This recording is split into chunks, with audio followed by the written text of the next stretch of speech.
The Lone Star City Council regular meeting for December 15th, 2022 has been called to order at 6:14 p.m.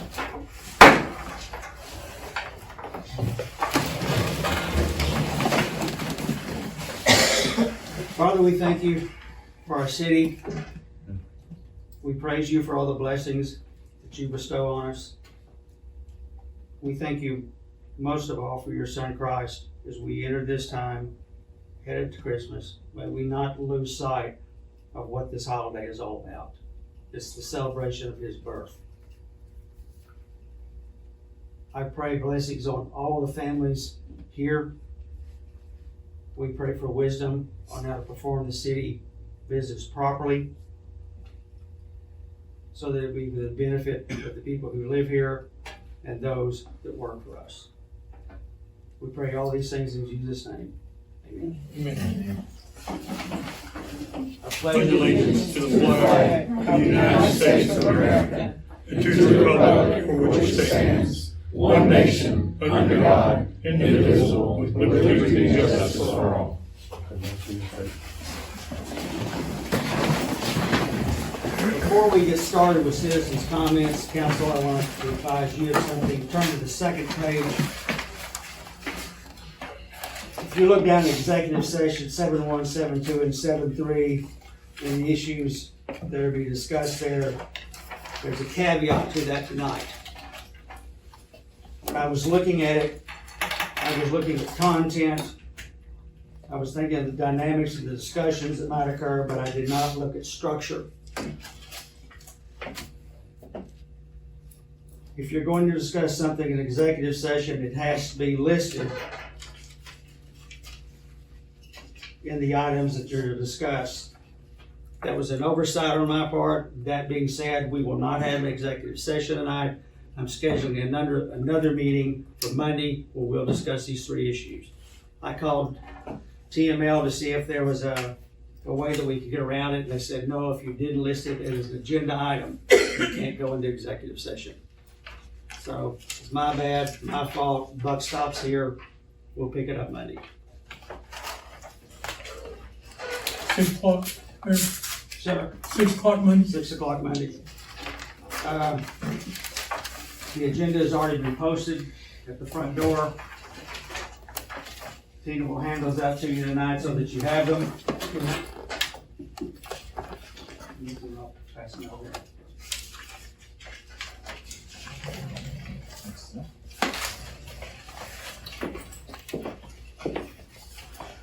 Oversight on my part and mine alone.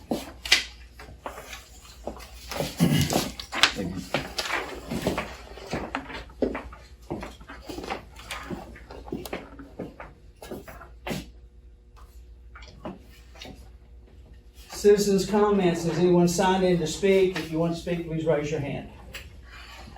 I guess I'm speaking about the senior citizens book. Is that on the agenda tonight? No, ma'am, it's not, but as a citizen's comment, you can mention anything, but you're gonna be held to 3 minutes. Okay, well, somebody let me know when I start going over. Sorry, I thought I was, okay. I'm Jolene Meadows. I'm the secretary of our Senior Citizens Association.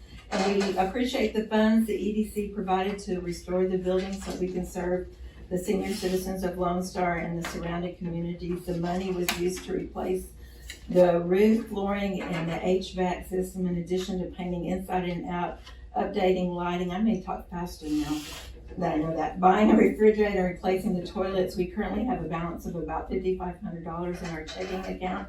Since August, we have had fundraisers, including a garage sale, a drawing at Dangerfield Days, our grand opening, a lunch, a silent auction, and bake sale for our Veterans Appreciation and Fall fundraiser. Other funds have come from memberships, donations, building rentals, and dominoes. We send thank yous to all our donors and acknowledge their support of our efforts. From our funds, we have made expenditures for fire, safety, equipment, electrical work, as well as our monthly utilities. We have bought Christmas gifts for seniors in nursing homes and our senior housing complex. Many volunteers have saved us from further expenditures with their time and money. Plumbing work, floor replacement, yard work, etc. We're thankful for their support. Our center provides a comfortable, safe location for Meals on Wheels to serve weekday lunches to seniors. The seniors attending the lunches truly appreciate the hospitality and fellowship they receive from our members and volunteers. You are welcome to come by 11:30 to 12:30 and see how this program operates. We are currently self-sustaining and the club is financially better than it has been in over a decade. We look forward to a bright future serving the senior citizens of Lone Star and the surrounding communities. You are all invited to our Christmas potluck here. I even have it. It's Saturday, this Saturday, December 17th from 11 to 2, and we'd like you to consider becoming a member and to participate in our activities. About 10 days ago, the Monday of the EDC meeting is the first time in the 5 months that we have been involved in the Senior Center project that 6 of our 7 board members had ever heard the word loan in the relationship to the $30,000 that EDC provided for our refurbishing the senior citizens building. The animosity and negativity during that meeting has caused 3 out of our 7 board members to resign the next day. Board members that have given hundreds of hours of voluntary time to get our building open and to work on our fundraising. Looking at the EDC minutes from the project called 2022-003, there's an outline of the word project and the word loan is never mentioned. The basketball court refurbishing is also a project, and they're not gonna have to repay the EDC. I'm just looking for clarification here. We never signed a loan agreement, and we also agreed to pay 10% of our building rental back to the city in good faith, but not as a loan repayment. Thank you for letting me speak in under 3 minutes. You did well. Thank you for speaking. That really is a tremendous center up there. You guys have done great work and I do have some of the minutes from the EDC meetings where they don't ever mention the word loan. Okay. We can't discuss that, it's not an That's action item. But thank you for your If time. anyone wants to. Mr. All right, the council debated on the budget for hours. They never resolved the deficit of thousands, but accepted the budget anyway. How are you going to hire more staff costing tens of thousands of dollars? How does that work? From where I stand, the council is one or more of these: disingenuous, bad at math, found a bucket of money somewhere, or the budget's just a farce. The public hearing was on the budget, and this council voted on. Where's the money coming from? And I'm aware that you're not gonna be doing the hiring tonight, but I can guarantee on Monday, nobody else is gonna be in here except for the council, and there's gonna be no pushback on whatever you guys decide. So there's a public meeting, you're welcome to be here. Anyone else? Okay. Consent items, minutes from regular council meeting on October 20th, 2022, and the minutes of the special meeting on November 10th, 2022. I have a couple of questions there. Yes, sir. On the November 10th special meeting where we were hiring a code enforcement officer, the minutes don't record the vote. I'm sorry. What page is that on? There it is. Page 1. It just says, I don't know if did the motion, did the- Oh, correct, yeah. second, and it doesn't record the vote. The other issue I had was on the October meeting, page 3. It says that I said that San Antonio had an issue with the thin blue line flag. It was not a thin blue line flag, it was a flag other than the Texas or American flag, but it was not a thin blue line flag. So I didn't say that. Well, we were talking about the thin blue line, so I interpreted that Yeah. that's what you meant when you were referring to San Antonio had a problem with flag. I actually said similar flag, but just a non-standard state or federal So flag. yeah, I don't take every word down that's discussed. I Uh, summarized, so I can correct those minutes on that if you'd Yeah. like to have that corrected as far as on the blue line flag. We have to- Correct all that. We have to correct the special one anyways. Yeah. Also, are we recording meetings? Correct. We are. You're recording the meetings. Right, but is the city making its own recording? We have, but we're not, Cause I noticed we did record, one or two, and then I hadn't noticed that we were still recording. And we voted that that was a city policy that we record meetings, so this is what's happened, is my question. I have not listened to y'all's meetings and recordings because I've not been available to listen to them. I have been going by my minutes. And I will get these corrected. Yeah, that's fine, that's a separate issue from just these minutes, these are just small errors, right, that we can correct, because we noticed them. But I just wanna make sure that the city is recording its own recording, because we voted to do that. So, is there a technical issue with the recorder? Because I had some serious technical issues with this one. The recorder that we were given, I can't find the USB, compatible, and this is not on the minute, this is not on the topic here, but I cannot find, compatible, I don't remember that. drive, SD card? SD card, excuse me. Yeah, I had a technical issue with this one recording, and I had to get an older one and a smaller one, and I think you had the same recorder. It looked like, same brand. I don't remember, I'm old, so excuse me. But I don't remember us voting on recording the minutes. We did. Or We recording. voted to record the regular, the open session, but not the executive session, because I was advocating to record both.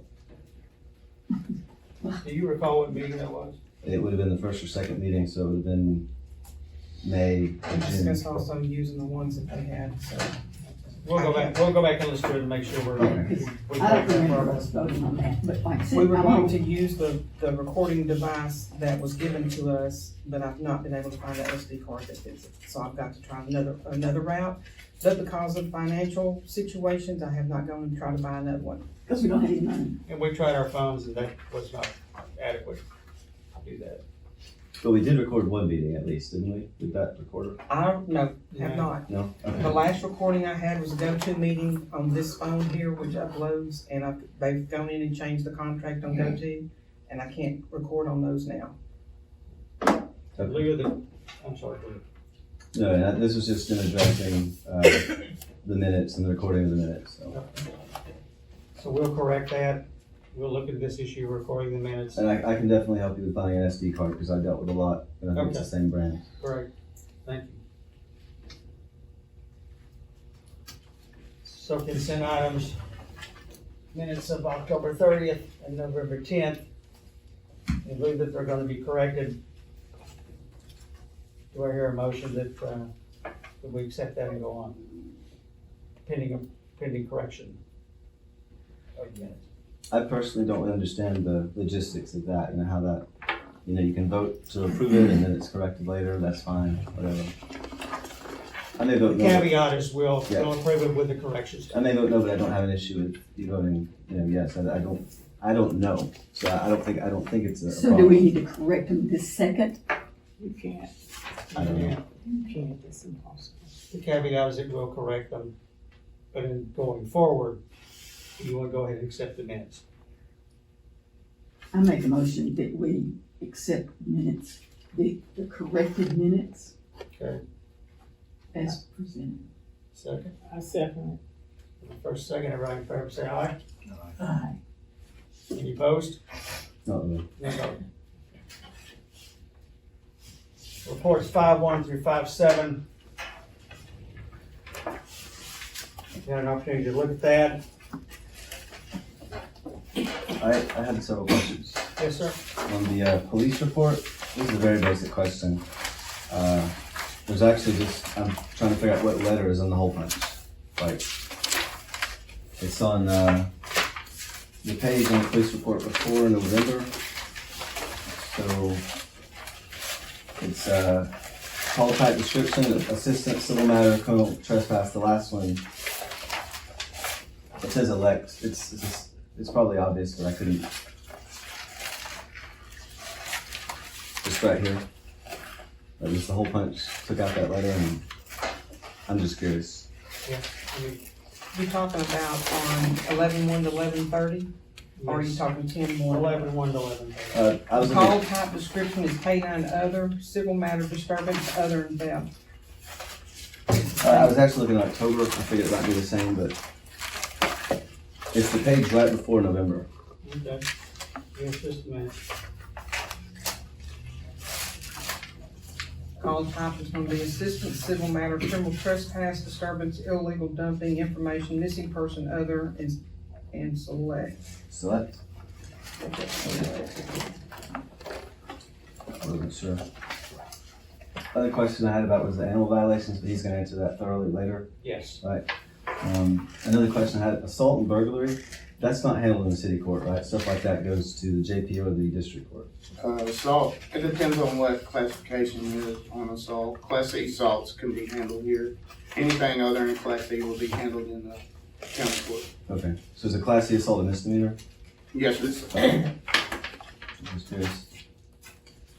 Fire report, I was hoping that, does anyone else have questions, or can I ask a question on the fire report now?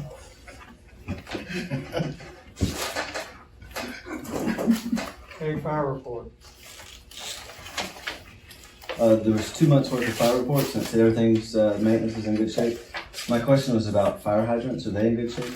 Yes, All of them? yes. Okay, As great. far as I know, we have, when we replaced all the lift stations, I believe we secured, and I believe the number was 36 fire hydrants that were replaced.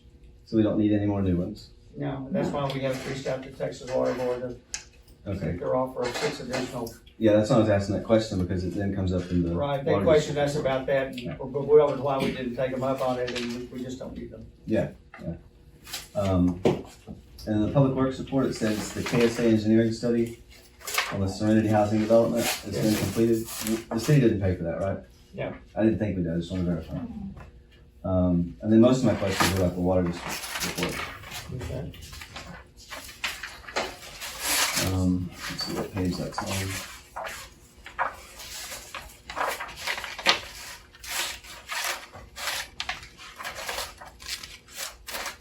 So I've really been studying the water district quite a bit, and I didn't really understand the nature of it until very recently. And part of that, I was at Pittsburgh reading old copies of the Bee, and it talked about when it was started.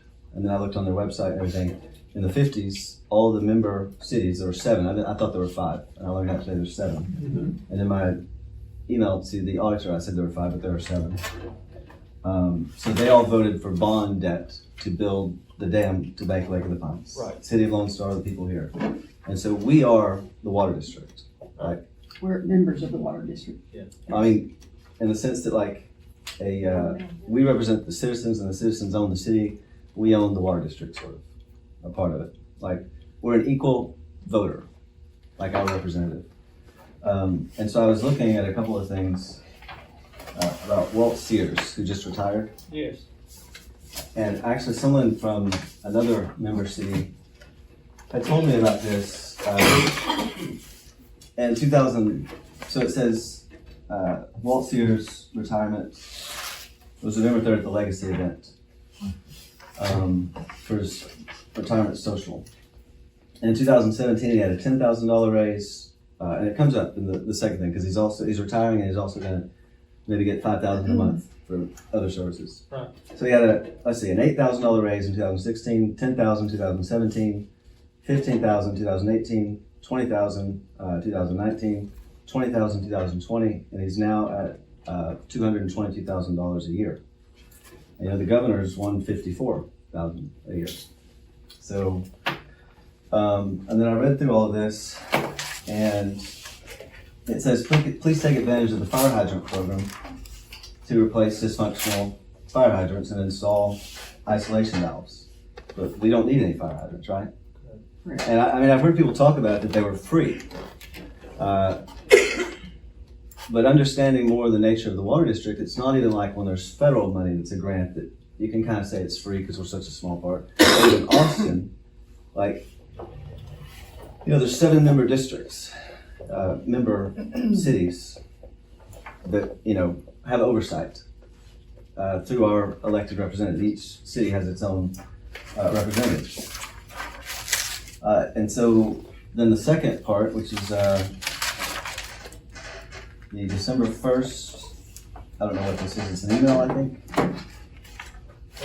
in the water district report, the second part of the water district report. It says the board discussed the possibility of hiring Walt Sears and those votes for the raises have all been unanimous. because it was someone from Dangerfield, who had told me about it, is when I was looking into it, before I had even seen this, but it related. So it says, the board discussed the possibility of hiring him for legal services after he's retired, for $5,000 a month for 2 years. So $60,000 a year for 2 years after he's retired. And it says, I didn't know he was an attorney before this. I knew that his mother was the mayor of Mount Vernon, involved in water issues, is why I'd heard of them, in relation to water issues. And I think, water issues in the future are really important. I talked to a friend who has a houseboat, like the Pines, and they said Corps of Engineers told them that we were selling water to Dallas. Do you know anything about that? I I don't. think I'll tell you what I know. Okay. My understanding, the water district has a 20% overcapacity of water. And don't take me verbatim on this, I'm telling you what I understand. Walt Sears said that if we don't begin to sell the water, the state of Texas can come in and confiscate the water, override our ability to make a profit off of it. Walt Sears said this. Yes. It's my understanding that U.S. Steel is working on a contract with the water board to purchase that water and ship it to Dallas, because Dallas is scheduled to run out of water in, I think, 2030, U.S. Steel, we're talking about Lone Star Lake or Lake of the Pines? Lake of the Pines. They're not just Lone Star Lake, it's Okay. not a water. And so that's where some of the background of that is. That's still being negotiated. They're still working on it. But Walt Sears and the water board wants to go forward with that. It's that or lose the 20% overcapacity and not get paid for it at all. I wasn't even aware that Lake of the Pines was owned by U.S. Steel. They're not. They're not. They're not. So They why- have access. They have access to water to it, and always did. And they can sell it? Yes. They can. It's a Corps of Engineers, right? Yeah, that's correct. But the water board controls the policies on it. And we are the water board, right? We are a customer of the water board. We are. Member. Well, We are a member. like Diana is a customer of the water board, Yes, but they are not a member. that is correct. This So, is Tyrone Road and Longview. I mean, like, we have our representative who's given us this report Yes. that Anyway, we are approving here. And, there's one for Dangerfield, one for Hugh Springs, one for Avenger, Jefferson, War City, and Pittsburgh. right. And they have all of the power, right? So when we talk about what the water board's doing, we have 1/7, whatever that percentage is. I look at these votes, for this salary, and I just want to look into that more, why they're unanimous and if this is really justified. And as far as, I didn't realize he was an attorney, and the water board that represents us, it was talking about, $5,000 a month. And so it then says 18 employees would receive a net pay after taxes of $1,000 for a Christmas bonus. It was my understanding that government employees can't get a Christmas bonus.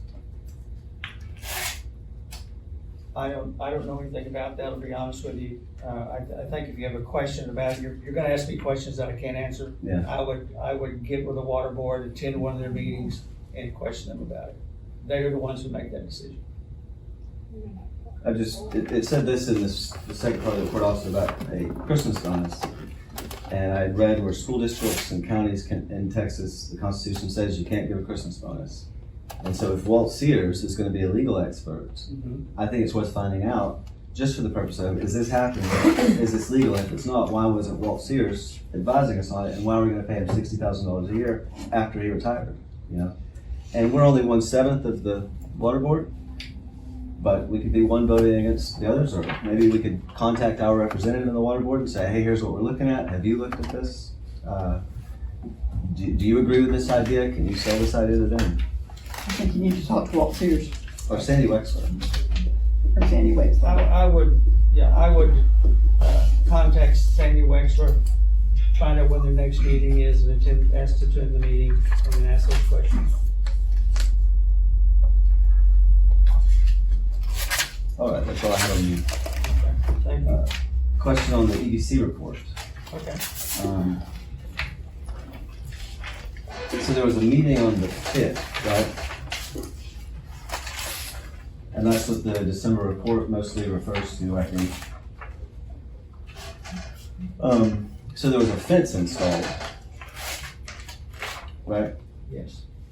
And that, Cody answered this question. that came up at the December 5th meeting. Okay. And it's already been installed, it's already It came up installed. before the December 5th. It came up the day the drainage was completed at the park. Okay.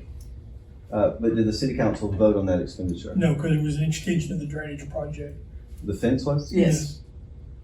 Because within 24 hours of the drainage being completed, we already had people vandalizing over the pipe that was put in the ground. So I called TML and said, you know, we gotta stop this because what it's gonna do is end up ruining the project that we just completed. And I wanna put it in as a vandalism, potential vandalism, and cover it that way under the drainage project. And they said, that's fine, as long as it has something to do with you trying to stop vandalism of a project you just stopped, you can do that.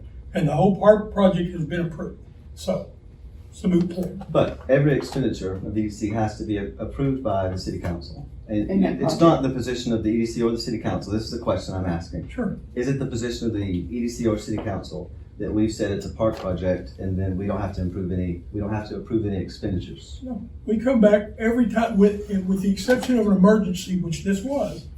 We have pictures of what they had done to it within 24 hours of completion.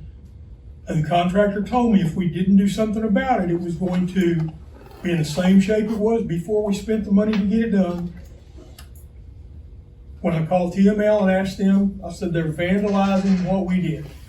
And we want to do that as an extension to keep that from happening, to have to spend that money over again. So the lesser of two evils was to put the fence in, stop them from being able to destroy what we had just paid $50-something thousand having. Okay, It was either that or redo the drainage at $50,000 again, and then put a fence up, or put the fence up to prevent what they were doing to tear up what we just completed. Doesn't take a rocket scientist to figure that one out. yeah. The other question is, what is the status of the basketball court resurfacing? We're still in the process of negotiating with them. They came in and did it. We're not satisfied with it. We questioned it, and we're not paying them any money until they come back to do the job satisfactorily. How much have they been paid so far? For materials, they were paid $10,330. And they're supposed to be paid $20,000 if everything is. That is okay. correct, $20,660 total. And how is the contracting process on that? What do you mean, how's it in the process? What They is- signed the contract Right, but how are they selected? If you're not happy with the work, how are they selected? because we went through the process and we had 3 bids on it.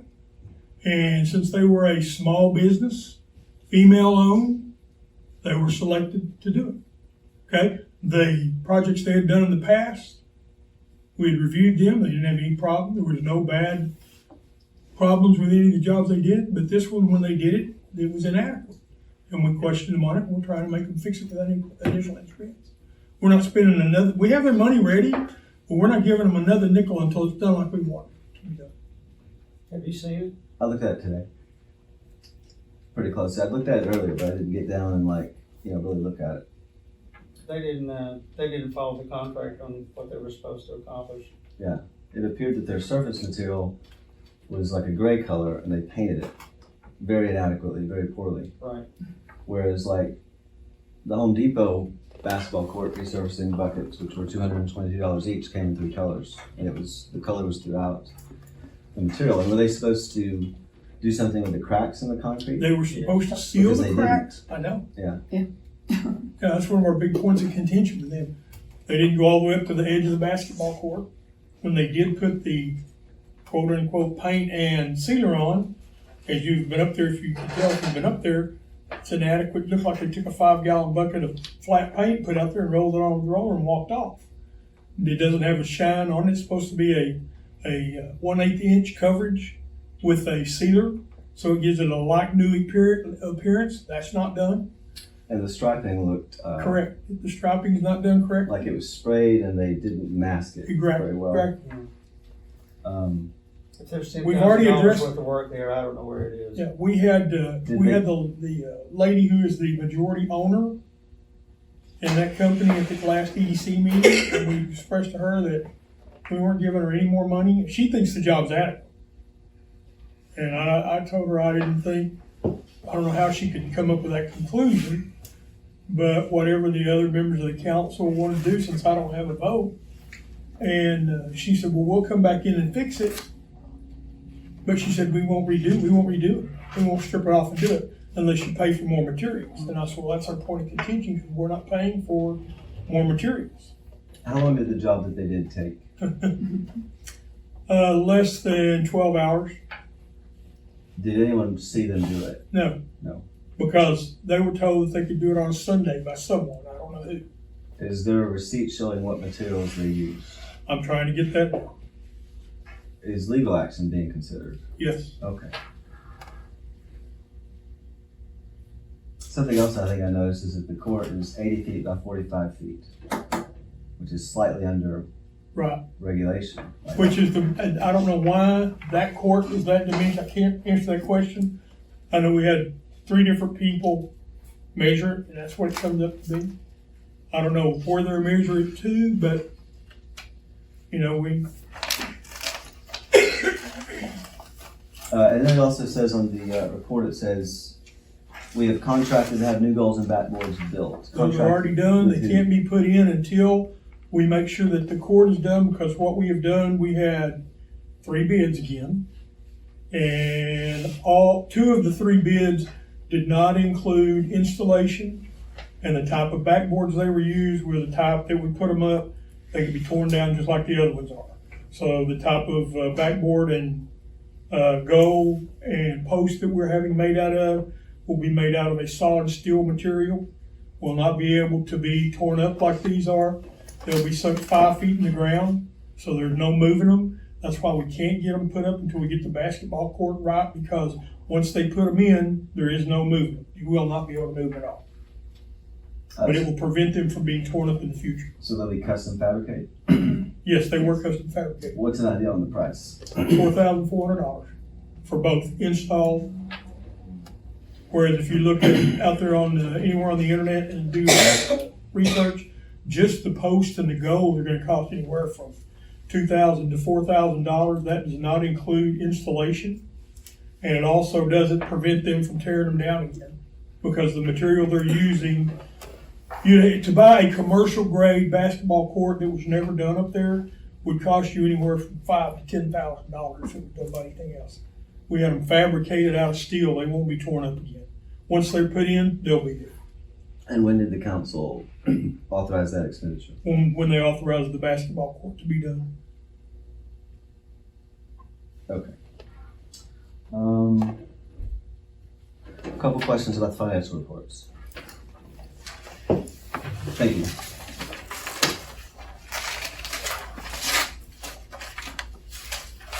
I noticed that the franchise fees are way up. Did we go up on the franchise fees, or did they just go up because the electricity's gone up, or what exactly? We didn't go up on anything. No. If the franchise went up, it was because they went up on their charges. We didn't go up on anything. Okay. And the court fees payroll is up. I'm sorry? It says that the court fees payroll is up. Is that a prosecutor, or is that, what is that? Which one are you looking at specifically? Let's see, either one, either The October court one or fee the. is, the court clerk fee is partially paid by water and sewer and by general fund. Court fees expense payroll, it says, for October, it was up 618%, so it was 14,000 and, Because the money is not taken out to reimburse the general fund until we have adequate funds in the court account to repay the general fund for the general fund portion of it. Monies that's coming into the court, is supposed to be taken and paying their salaries, but because of things in the past that they didn't have adequate funding coming in, it was not set up that way. So when we get money to come in to where we have it, at least enough to pay the salaries on it, it's taken out at one time instead of taken out on a monthly basis. And on the, transaction, I believe, if I remember correctly, it's got the time period that it was paid for from, say, January 1 to October or September, whenever it was. That's gonna be all your costs coming out for the court salaries, And if we pay the prosecutor, that's as needed, right? That's, as used, yes. what is, also, I think I've asked this before, what is the court fees, expense security? What is that, security? For security of like the, ADT system. Okay. So that's like electric, I mean, that's like a subscription to, an alarm system? You have to pay through the securities, you have to pay money into the security fund. And when we have our ADT bills comes out, that bill comes out of the security fund. Okay, so that's an alarm system. ADT is,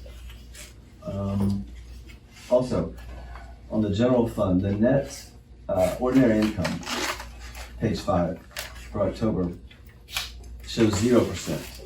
That's kind of, is that, if I'm reading that correctly, is that ideal, sort of, for October?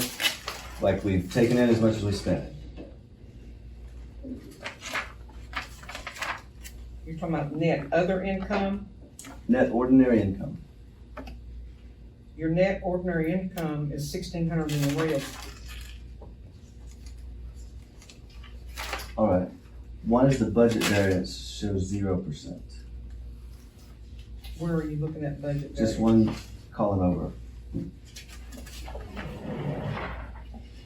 That come out, I don't know why it's showing that code. Okay. I don't know how it calculates it.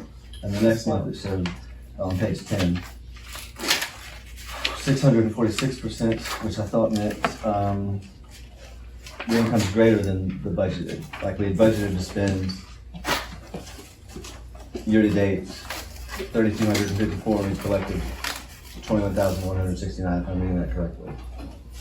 Say what you said again. So Your net ordinary is gonna be 17,772.13. Your year-to-date budget, you're showing to be 3,254 on your year-to-date budget. You've got a variance of 21,169. but That's where your 646 comes in at. year-to-date we budgeted, we would have spent 3,000 and something, right? Or be in the whole 3,000 and something in the budget. But we're actually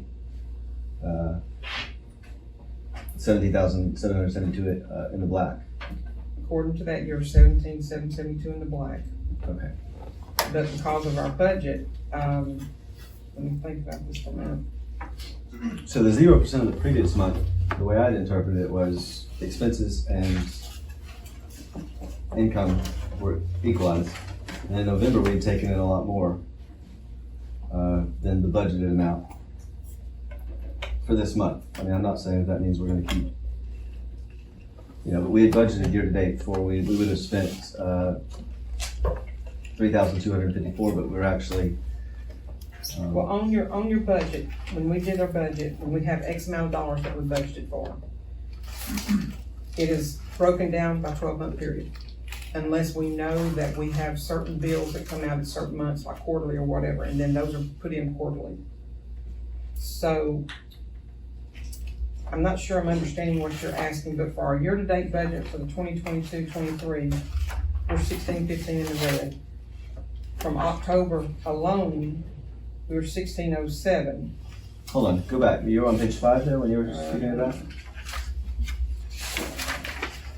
Yes.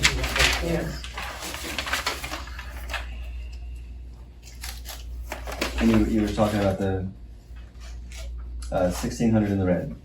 Yes, And then the budget amount was 1,600 in the red. yes. And that's why we're 0%. So the percent just tells you we're on the budget. We According to predicted, what we budgeted for, we yes. predicted we'd spend 1,600 and we spent 1,600 there. And then on page 10, which takes into account the previous one, because it's a running year-to-date, it's a running total.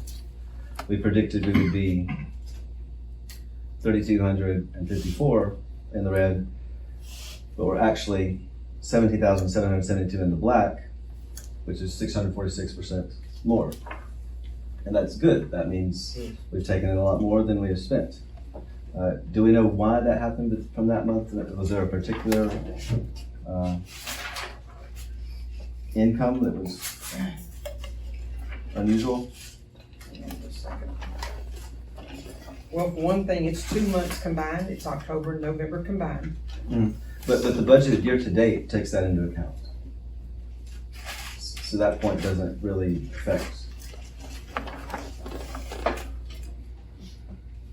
But you were asking if there was more income. If you'll look at your buoy cast, I'm sorry, from October, you had a $23,000 deposit that came in from buoy cast, so that was one of the significant increases that we got that we would not have gotten the previous month. Okay. So when you combine that together, excuse me a minute. Yeah, we actually got it in October, excuse me. So therefore it carried forward between the October-November combination. A couple of questions on page 13. November, net income for the water and sewer.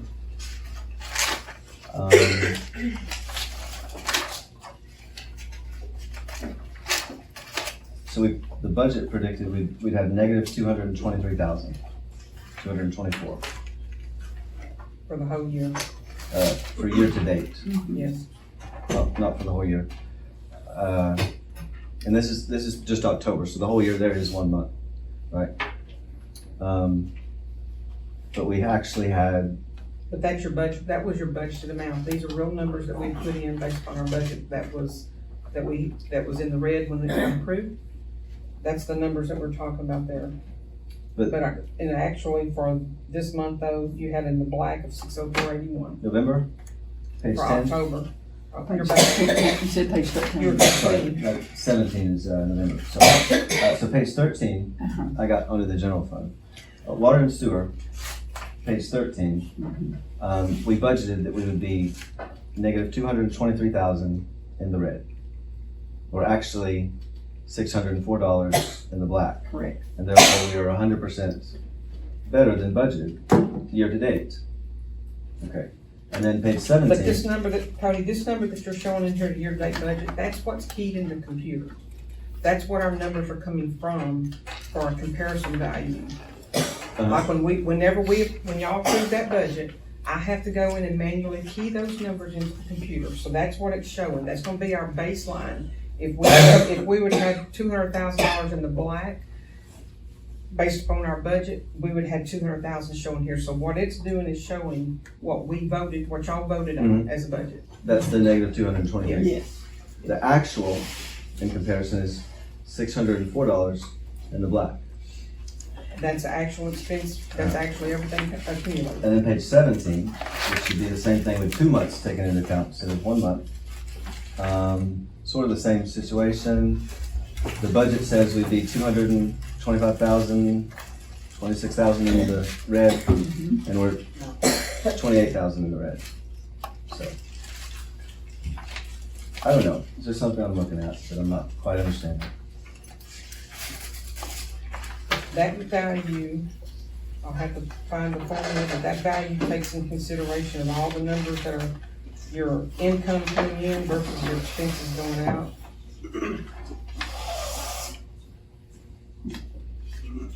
The first and the third column are the comparable values.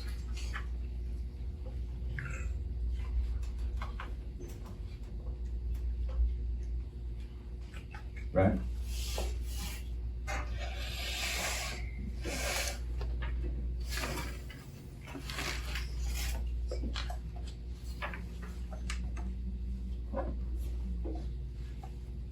All right, I'll look at that more later. You answered some of my questions, that's good. The balance sheet, I had one quick question. How do we determine if these streets are worth $200,000 as an asset? I don't know, because the appraisal district does not appraise the streets. I was surprised to learn. This was put in the system a long time before I got here, as far as on the accruals and balance and the values and valuations. All right, I have these numbers this is just what the accounting aspect of it is. I don't put these numbers in there. So if on the value of the streets, like if as the council or the city government wanted to compare to Dangersville, Omaha, and Naples and say, this is how many streets we have, this is what condition they're in, could be more. If we determine that today our streets are worth more than $200,000. I heard you say one time there's 14 miles of streets. Where do you get that? How do you find that? Just the maps that we have of the streets, the overlay. Just on the computer, just, okay. Another thing is page 32. There's a $6,446 check to the EDC. Down at the bottom, first row in new transactions.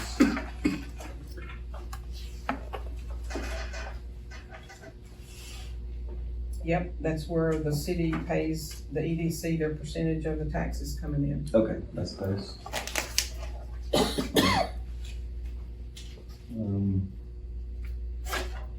That's all my questions on the reports. Thank you, sir.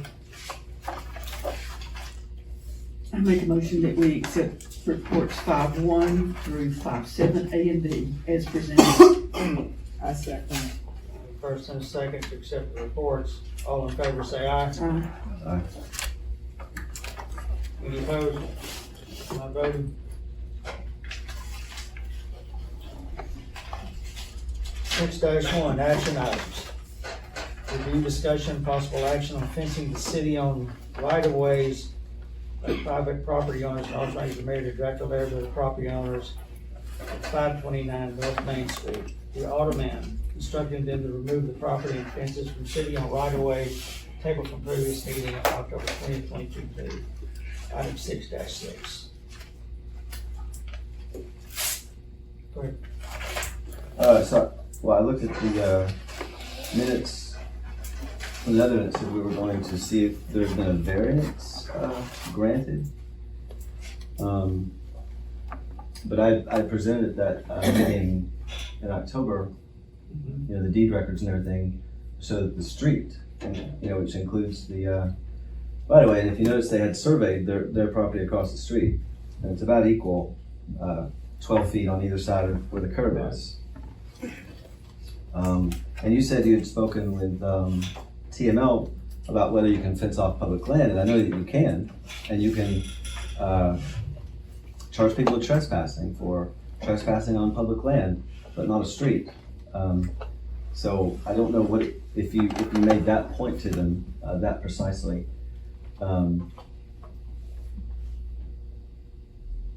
I described what had occurred Uh-huh. and the parameters of the fencing up to the road.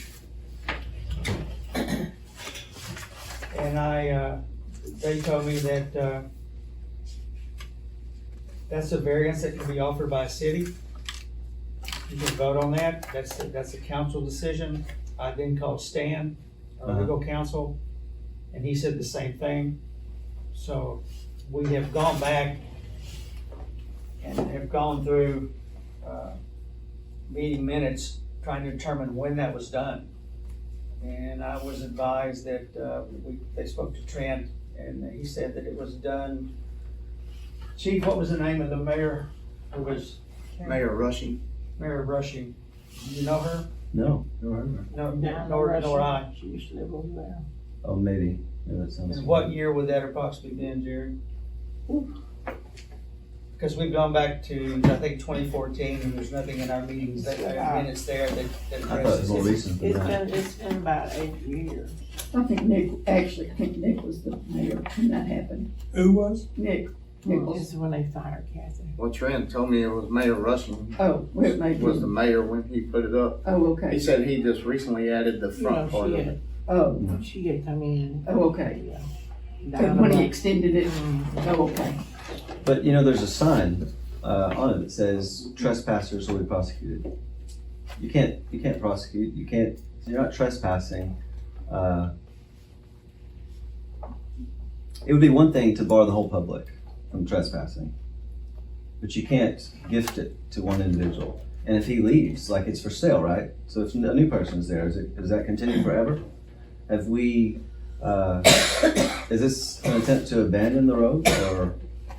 We're not abandoning the road. Cody, I think that sign was because his place was getting broken into all the time up there. About the trespassing, you talking about the sign out there on the Uh, Well, he was having a lot of problems with people breaking in his place and stealing his stuff. Rick had a lot of problems there for a That was minute. before Trent. Yeah. That was during while Ricky. Yeah, that's, his daddy had that. but we can't give him part of the public land. because of Well, that. I didn't say we could. I'm Okay. just saying you said what the sign said, and I'm telling you why the sign was saying what it was saying. That's what I meant by that. I'm not saying give him anything. According to our legal advice, the council at that time had the legal right to allow him to fence that off. Now there's a water main that runs through that. We have right of way to that, and they understand that if it ruptures, we'll be tearing up their fence to go in there and repair it. And any equipment or cars that he's got will have to be moved out of the way. Mayor, Sir, I think Mr. Walmack's question, if I'm not mistaken, we spoke about this earlier this week.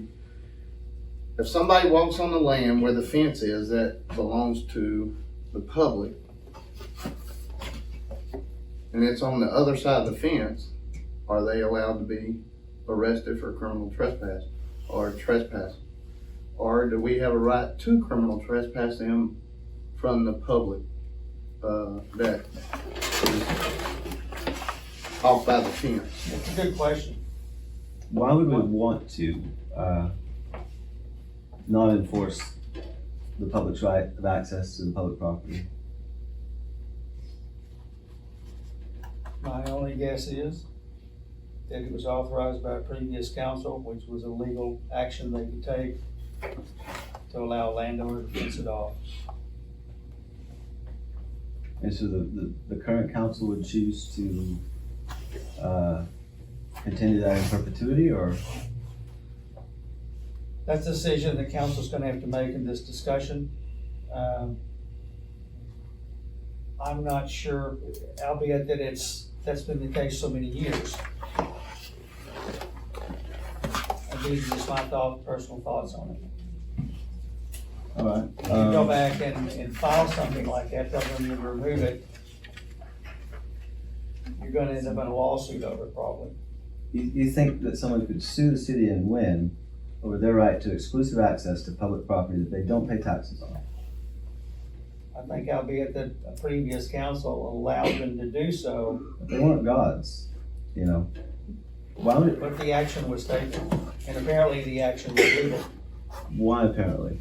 What was the exact? I don't know, I wasn't here during that time, I don't know So what you- the argument was, or who the dynamics of the people who were involved in it, I don't know. So you just explained the whole situation to TML and to Stan. I asked them if it could be fenced off, if council could allow that, and they said, yes, they can. If it Now, could be you're fenced bringing off. up some good There questions. has to be a very specific question, you know, to be legally relevant. Because like I said, yes, the city can fence off all sorts of public property. There's a whole separate set of statutes for streets, Mhm. you know. The street wasn't cordoned off. The right It of was way the right of way. the right of way is part of the street legally, if you read the statutes. All right, Perhaps we need to go back and revisit that with TML and with our lawyer. okay. I Well, would suggest that we leave it as it stands, as long as he is the property owner. If he sells it, then we revisit it.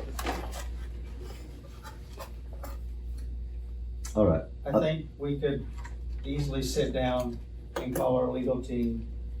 You can ask the specific questions that are on your mind at the moment, and maybe we get clarity, more clarity than we're able to give you now. Have you asked them to move the fence? How would I ask them to move the fence? Well, I'm not, I don't have the power I'm to. just asking a question. Yeah, I don't have the power to represent the city, you know, so I wouldn't ask them in that way. I wouldn't go say, hey, I don't like that, you know, Well, move it. apparently you don't like it. No, I don't. The right of way is the street.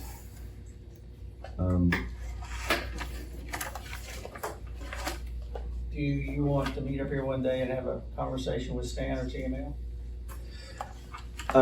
Maybe, have you contacted them by email? Or how have you contacted I them? just don't recall them. Okay. Cause that would probably be adequate if I just knew exactly, precisely, the questions. And think about the questions that you want to consider and let's meet together this next week and make those calls. I'll get a hold of Stan in the meantime and tell him what date and time we're gonna call. So are we tabling this issue? Yeah, we have I make a motion we table item 6-1. to second. All in favor, say aye. Aye. Any opposed? Not voting. Mr. Reader, sir. I was gonna say, what authority does this council have to eliminate a previous variance? Are variances forever and ever amen, or do you have the authority to say we gave this permission in the past and we no longer give this permission? We'll find that out when we talk to our legal counsel. If I'm going to answer, it's gonna be part conjecture.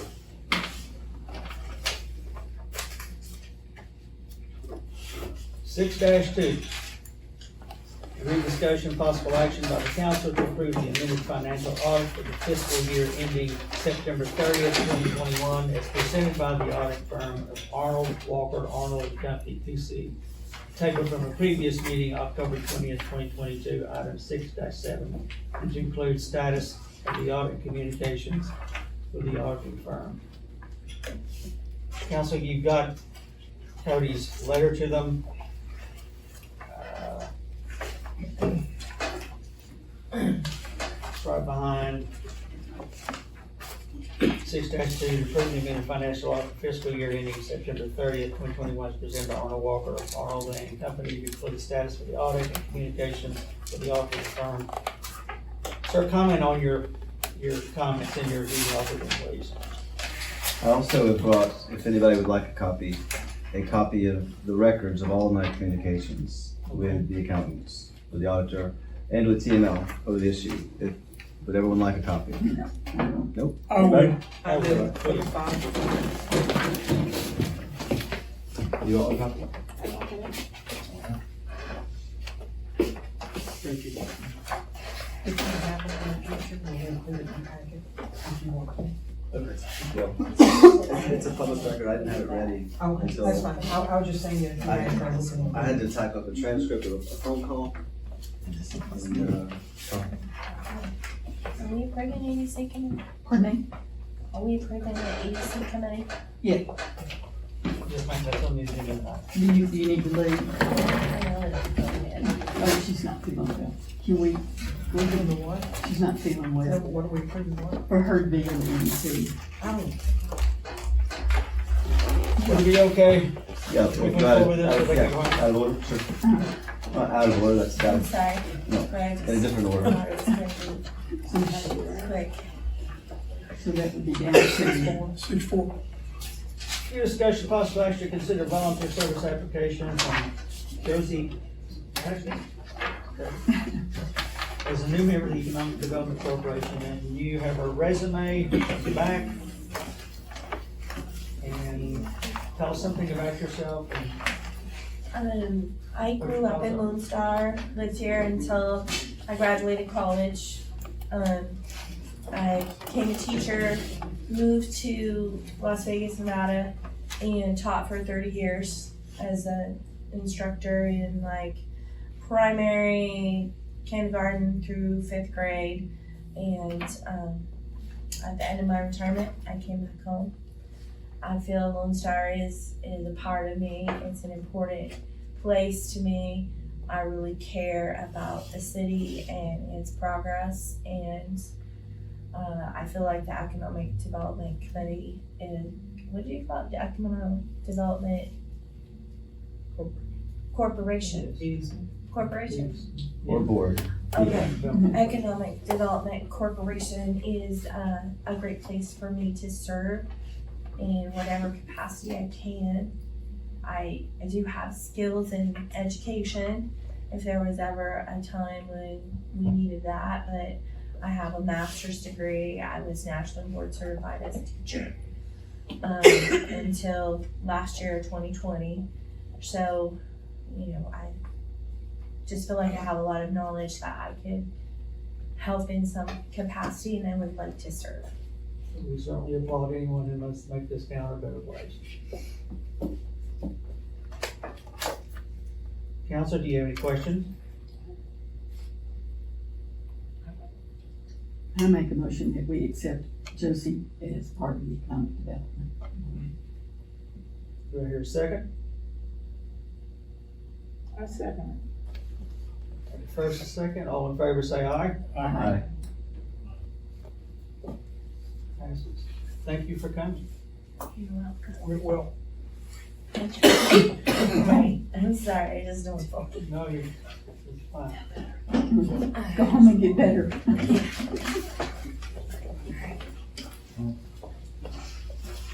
And give me a copy of All right. this now. Where's this?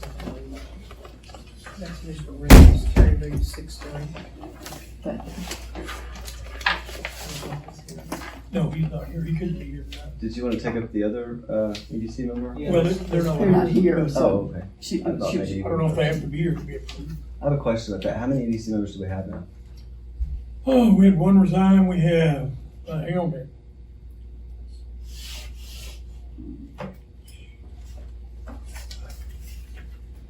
With these two, we'll have 6, I believe.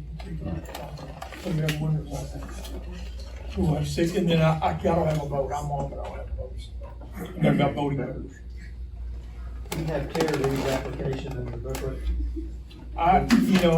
We invited them to our EDC meeting last month, and we had lengthy conversations with both of them. I know that Terry's background is more like, he worked for an electrical company, I believe, and did some stuff for them, so he was expressing that he had some good ideas that might be able to help us with some infrastructure things. Josie just generally wants to see things better. I know they expressed at the time we talked to them, we were talking about the potential for new businesses and what we had coming in here now, and they were both excited to help. So I think they'll be good assets. I think they have a level head on their shoulders. They're not one of these that will vote to spend millions of dollars. They're gonna want to see that we go through the bid processes, that we talk to everybody, bring the bidders in if we can, discuss with them. So I think they're good assets for our group. That's just my opinion.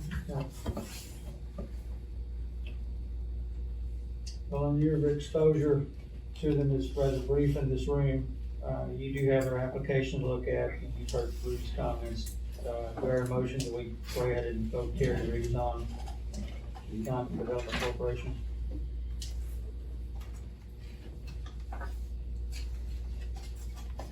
Does he not being here make a difference to you? Mm-mm. Then do I hear a motion one way or the other? I make a motion we accept Terry Reeves as a member of the EDC. Do I hear a second? it. Second.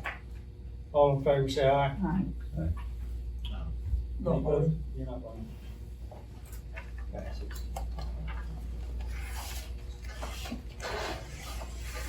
Okay, back to the financial audit, 6-2. So the thing I had to do was, I had first emailed him with my initial questions and he said, call him. I recorded the phone call, of course, and there's a transcription of the phone call there. I would highly recommend that, there's no record created, so there's no, if you have a phone call, related to government business, there's the only public record that's created is the fact that a phone call was made. But I think it's better for all parties, if we're having a phone call about government business, if you're capable of recording it, So if anybody wants a copy of the recording, I can also give you that, because that's also a public record. Okay. But there's a transcription there. I also talked to TML about it. That's, I believe, in the back by email. But then it's in the packet, I guess. The email that I sent him. Yes. What page is that?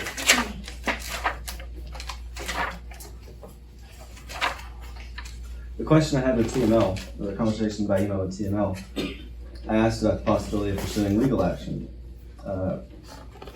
against an auditor. And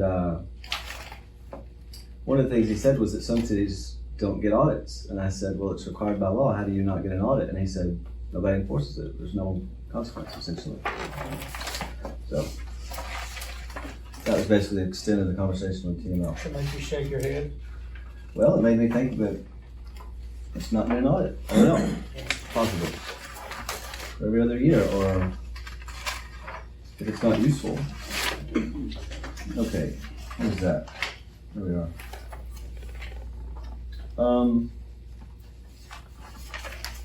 Has everyone read it, or The email you sent? Uh-huh. I have. any questions, or? You had said that they had said it had something to do with Lone Star Charter Schools, but it goes all the way back to 2014, so several years when it went from the school district to the city, nothing to do with Lone Star Charter Schools. They never accounted for it, and they had in the balance sheet, or whichever page it was in the audit, they had recorded our assets at about 1 million, and so and the first 2 or 3 years there, we had 1.1 million, assessed in that property. So you're talking about, we've on the books 1 million and missing 1.1 million. So that's a huge error. That's not, to the city of Dallas, $1 million would be a minor error possibly. But we're talking about 100% error. And in the phone conversation, he admitted that, this hurt the city's financial position. And the, just some sort of the notes that are just, I think Alderman Dudley knows this, but like those audits, you look at a page and there's only 1 or 2 words on the whole page that mean anything. The rest of it's just a template. And some of that template, is saying, when they made the correction, they acted as if, the correction looks as if the city acquired that property this year, or in the audit year. Not that it had been on the books, because they cite the last 2 years and show how it's changed, and it says right there, this is an indicator of the city's financial health. So it looks like all of a sudden we got a lot healthier for no reason. And it also, I think I had pointed out in this email that in, I think it's 2011 or 2012, the same auditor had talked about a fixed asset subsidiary ledger. They said that we weren't keeping a good enough record of fixed assets, like in 2011, 2012. And then the next year they said, you're still not, and the next year they said, everything's good. There was never anything else about it.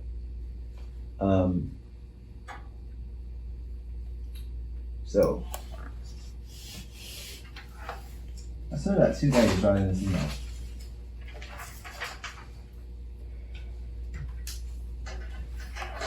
And in the email I asked for a refund of 2 years.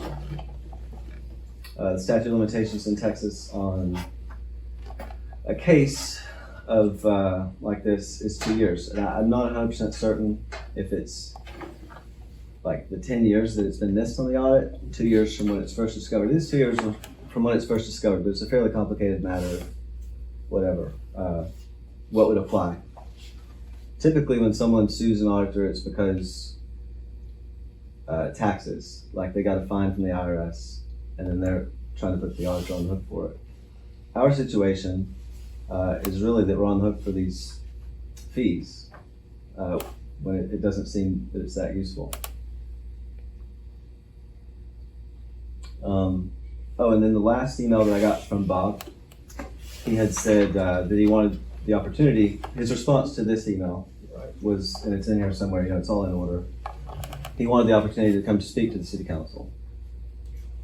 And so I said, I think I answered him back that, January.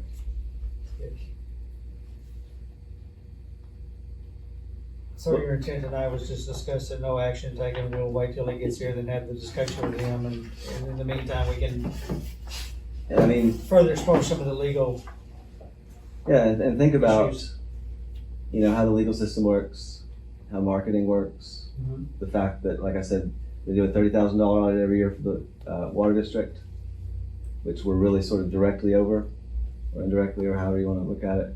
and the school district, another 30,000 a year. So, like, they're not gonna, they said before there were any questions where they were downsizing and they were not gonna deal with Lone Star anymore. So in some sense, customer service is sort of not really an issue, but it is, you know, because we still have influence on their work in Morris County. How much did they charge the last year? I've heard you say 14,000, but I don't know if that was it. It's around 14, 15, between 14 and 15, I think, if I remember correctly, and then I'd have to pull it out, it was comparable to what it was the previous year and the previous years before that. The expense is split between water and sewer and general fund, so you have to go in and drill down on each one of them to see what it actually is. But what is the conversation gonna be like if he comes in and says, you know, we'll fix it, and then it's fine? What do you want them to fix? Well, even if none of these demands or anything, they would need to issue another modified audit. Like when they quote 2021 and 2020, and they show that asset not being there in 2020, that's unacceptable. And I think there should also be some notes explaining, like I said in the email, you look at both audits, they're both public records. They both have the same date. Which one's good? Which one's bad? They're competing public records, you know. There's no reference to the fact that this is a revised audit. It doesn't even call itself a revised audit. It's literally just, if someone came and did a Public Information Act request and said, I would like the audit documents, you'd have to give them both. And they would say, well, which one's good? I guess you could then tell them which one's good, but it doesn't say that it's a revised audit. They literally have the same date. They both just say this is the audit for that year. Yeah, what he did was he brought them in, handed them to me and said, just get rid of the other ones because, that you guys had already gotten them. That's when I asked you, when I brought them into you guys, for y'all to replace the original ones that you have with these documents, and that's, I've got them separate, the extra copies I've got them separated versus the original versus the revision, and I agree, there's no revision marked on it. I had to go in to make sure that I kept them separate, to make sure you guys kept the main copy. So, I agree with the fact that it's not marked revised, because you could then at least have the original one as a reference, so you can know what was modified and revised by looking at what page was updated. If they go back and make the corrections on the audits, reissue them and define them as creative office audits, what are your thoughts at that time going forward? Well, I mean, they're paid a big salary, you know, the professionals, the professional organizations, AICPA. How did they miss this? All these years. So, okay, let's fix it this year. What about the past years? And like when Mr. Reeder was on the council, when you were looking at the USDA loan for the streets, he was making the point, maybe we do better in the private lending markets, you know, or not the federally whatever loan, which has already been discussed as a problem, you know, with the finances of the city. And it wasn't just borrow the same amount of money, it was, you know, a different strategy of borrowing it a little bit at a time. But the money would have been cheaper, you know, in that discussion. You know, just off the top of my head, this is a comment. I was an auditor for US Steel and for Lone Star. Rudy was an auditor for the government at the plant up in Amarillo. Pantex. Every auditor has their own focus, things they're looking for. It's not always, at least the business I was in, and I audited bills all in the United States and China, India, the whole 9 yards, and every auditor has a specific, something specific that he's looking for. It may be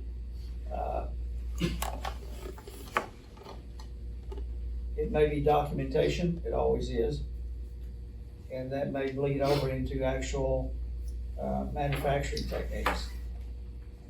But I'm just saying that there are variances in all audits. If you can take 10 different auditors, send them in the same place a week at a time, and they're gonna come back with different reports and different notes.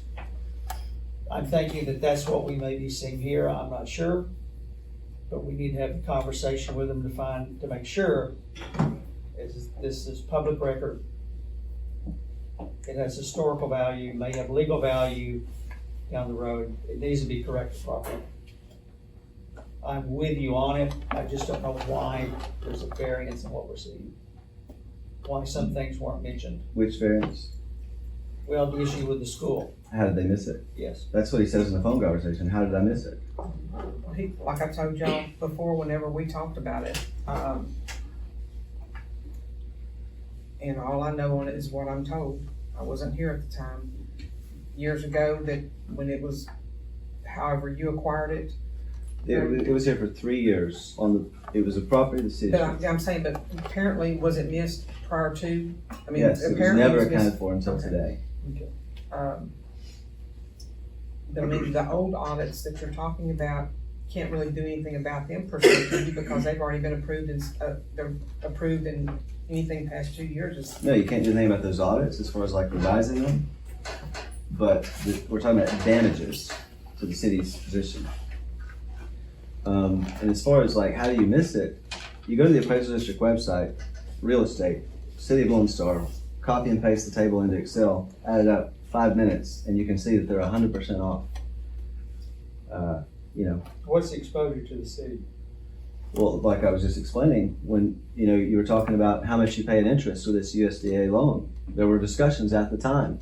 Maybe we should go for, a different route, not take what does that loan pay off, 2055 or 2060? Let's take smaller loans just from the bank, let's do this a bit at a time. That money would have been cheaper. If you're making this comparison, if it was discussed as alternate possibilities, this possibility didn't look as it should have, had the audit done what it should have. And, like I said in the thing, we've paid them a lot of money. We continue through the school district and whoever else, the appraisal district, the water district. I think this is a conservative ask.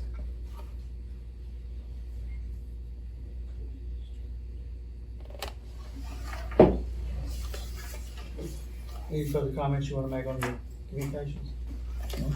Our thing, before you do anything, you need to see what was the deliverable. What did we ask them to do? Because if we didn't ask them specifically to do what we're saying they did wrong, then you can't hold them liable. There are different types of financial audits and different things they look for. So you need to make sure the deliverable states exactly what you're talking about. Because if it doesn't, you don't have anything. A GASB audit certainly includes accounting for. Yep, now you're making an assumption. An auditor goes by the direction he's given. If he has a deliverable and he's given that deliverable, that's what he's gonna look at. And then he's gonna branch out if he finds something. Was there a contract? That's what I'm saying. You need to look at that and see. We'll be back to move. Okay, another question is, how long were they here? What all did they do? Like, how would you describe what they did? They were here a week. A week? Right at a week, and they were here consecutively 3 days, and they came back twice, 2 other days, going through different documents, going through notebooks, binders, asking specifically for information to be printed out of the computer. And there was 2 or 3 of them over here working on different things. They had sections that each one of them would work on. Did they say, we're gonna sample this many records and verify those, or what? I mean, they're not supposed to check every single record, but. If I remember correctly, I Yes, sir. sent them a download of our QuickBooks. Generally, I had to figure out how to do it because I had to get them to tell me I've never done that before. Downloaded the data to them so that we didn't have to print it out because it would have been multiple hundreds of pages because of the formatting and stuff. So they worked it based upon whatever information that they did, they pulled out of the downloaded data. And then they, from what I understood with their notebook, what I saw, that they had certain aspects that they had printed out to go down the trail of and start researching. I didn't bother them a whole lot over here because when they're auditing, that's their business to get the job done and not have someone coming in and interrupt them, you know, so, if they needed something from me, they would holler at me, hey, I need this, can you get me this, and that's what I did. I'd go dig out whatever they asked for and hand it to them, and then that was their sampling. Based upon the records that they had, they went through all the, bank statements, they went through, minutes, they went through, various reports. They random sampled, if they had a dollar amount that they saw on a financial report, say, hey, can you go pull me that the document for this particular dollar amount, for this particular check number, or whatever they had that they were asking for, and I'd have to go back into the system and pull it out.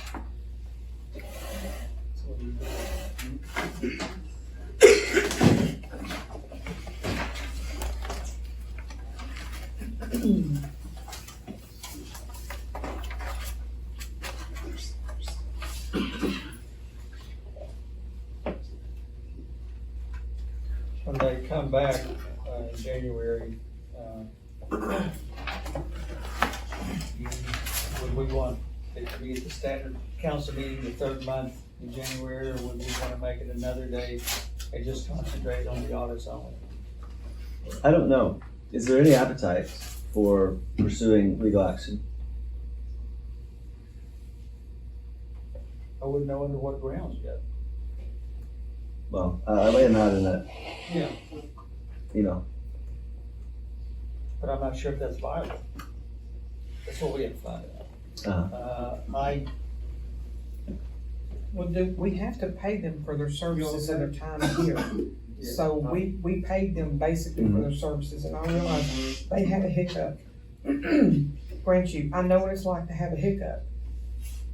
it's from 2014 though.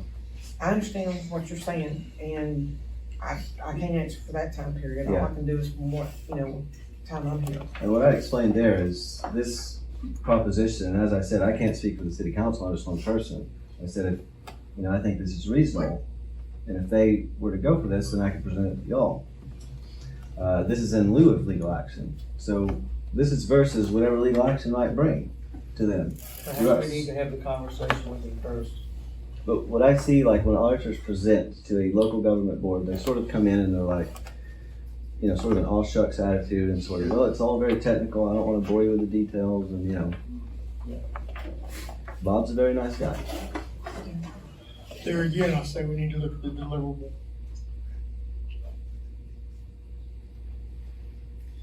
I don't, was there a contract in particular? It's something I'd want to know. This year, not way back. So this year, for this engagement, was there a contract? I believe y'all signed something on it, agreeing for them to come in. We did. We did. We I voted on think it. we did it back, what about, July, June or Yep. July? Somewhere in there, we did. We voted on it for them to do our next audit. But like a contract, where it's like, you're paid this much and you're gonna do exactly this. I don't think we've ever. I wouldn't think you would have either. We don't ever do that. We just, we vote on it for them to do our next audit. Right, because the required government audit is pretty standard, it follows a certain generally accepted And with my standards for government audits. And with my understanding, once the audit is presented to us and we look at it and we vote on it and accept it, it's a done deal. Well, that's one idea. They would present in court, certainly. And we can't go back to 2014 and say, oh, we don't like that. It's not that you don't like it, it's the particular words that I use in this message, negligent, I can't remember, but they're very technical.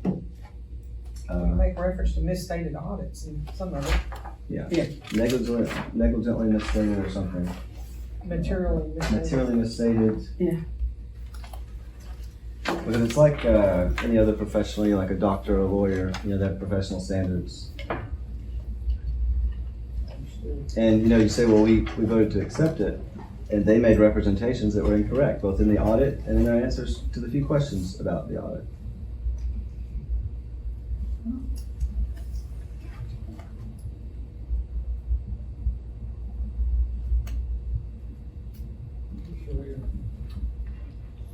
My taxpayer view of this is we paid for a auditor whose 100% purpose and goal is to validate the accuracy of the books for the taxpayers to know that nobody's embezzling or squandering or doing stupid things. If they look at that particular item. Excuse me? They do not have, no, you don't even have a right to speak. He just. I just pointed him to. We have an issue over there. So Okay.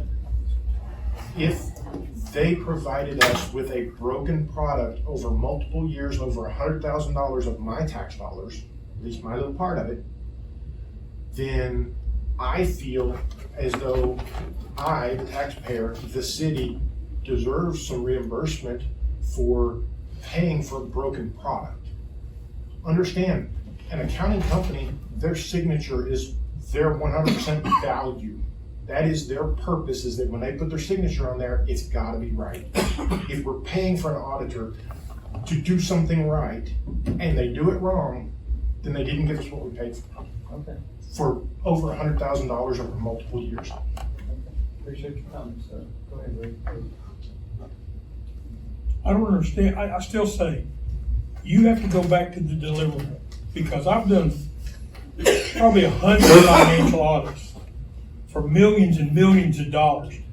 You don't look at everything. If you look at something and there's not a propensity for it to be wrong, and it hasn't been wrong in previous years, why would you look at it again? You don't. Unless there's something that leads you down the trail to say there's something suspect in this area we need to focus on, or unless another financial transaction leads you down that path, 99% of the time, you don't even look at it. And you go to your partners or your boss or your whoever that you're responsible to in your firm, and you say, this is it. We didn't look at these areas. The reason we didn't look at these areas is because there's no indication that there's any fraud, waste, or abuse in these areas. Because that's what they're looking for. They're looking for fraud, waste, and abuse.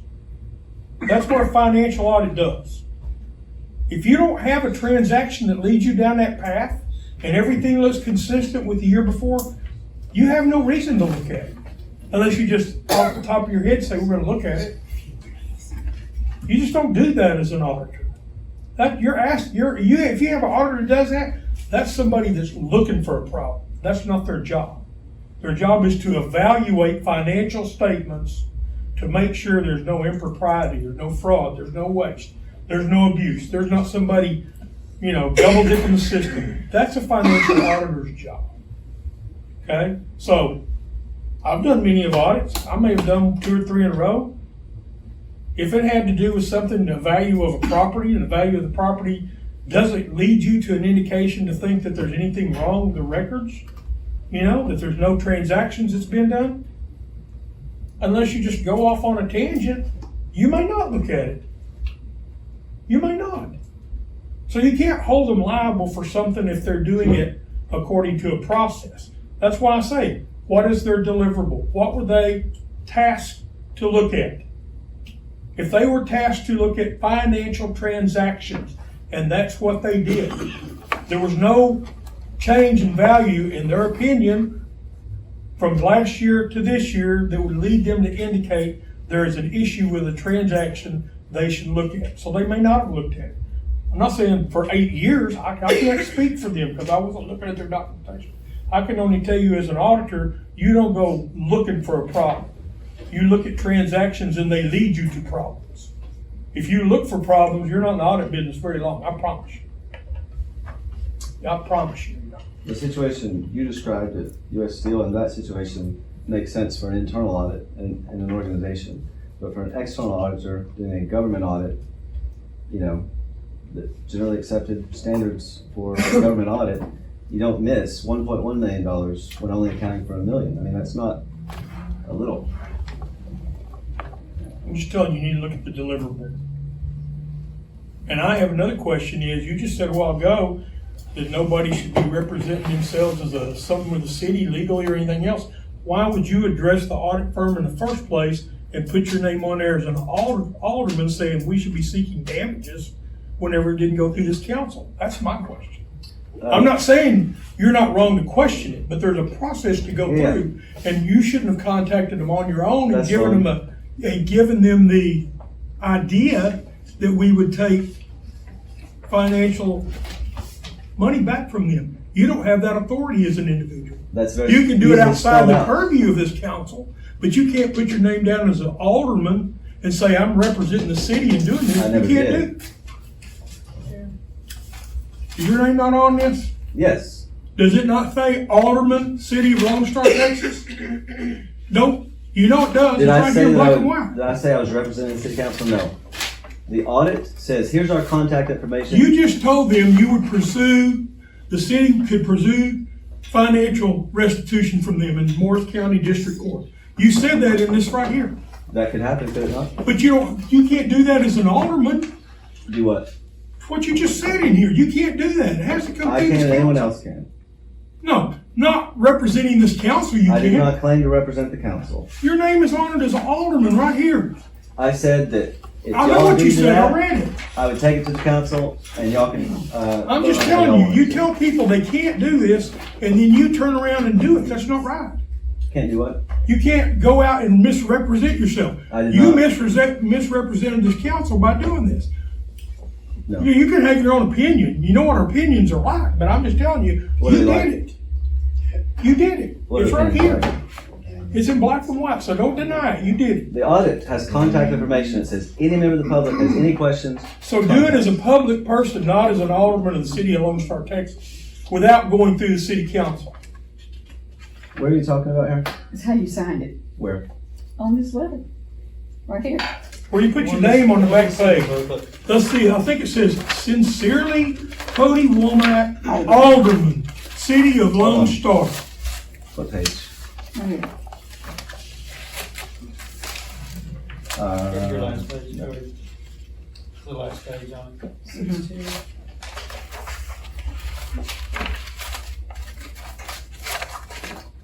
And, I could take and- any whoa, idea to and- the council hold on. just as he could or she could or anybody and, hold else. on, and it says, if I get the okay from you, Yeah, I'm willing to propose to the city council to accept a refund of your fees. You don't have that authority. I don't have the To say- authority to propose something to the city council. Not I as do, a city they councilor do, He alderman. does, anybody Not does. as an alderman I without, do as an alderman or anyone else.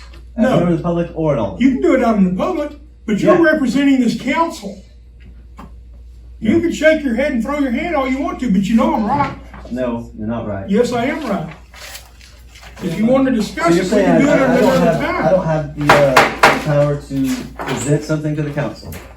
That's not what this says. It's exactly what it No, says. you went for to a them and moment. threatened them with money. I didn't threaten anybody.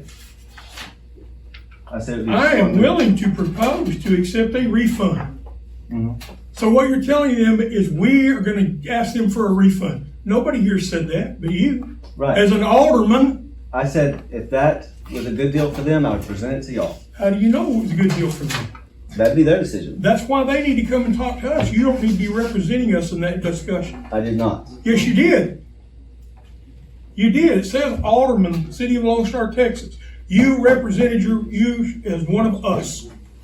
You did, right there in that document. Let me speak to this for a moment. Let me speak to this for a moment. After you sent the email to me, I called TML to question them on the same things that he said. And I noted that the same thing Rudy did, that you presented yourself as an alderman, City of Lone Star. I am. Okay. We're agreed with this there. And they said, you can reach out in that manner. I said he wasn't authorized by the city council or the mayor to do so. And they said, his freedom of speech, he can still do that. The council will make the final decision on it, but that's what I was told. So,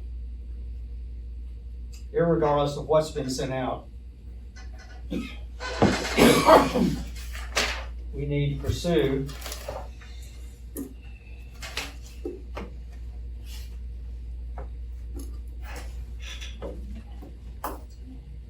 document or the instructions that Rudy just mentioned, we can have the conversation with them. We need to go there. If council so chooses, and I think we should, ask for an addendum or correction to the audits to make sure that they're historically accurate. As far as going back and suing them, that's gonna depend on what we find out on the protocols that they follow. As Ruby said, if they were looking for financial issues, for looking for some graft corruption, that type of thing, that's what they were concentrating on. I don't think we know enough about it yet to make a decision on it. Those are my thoughts. So in lieu of all that,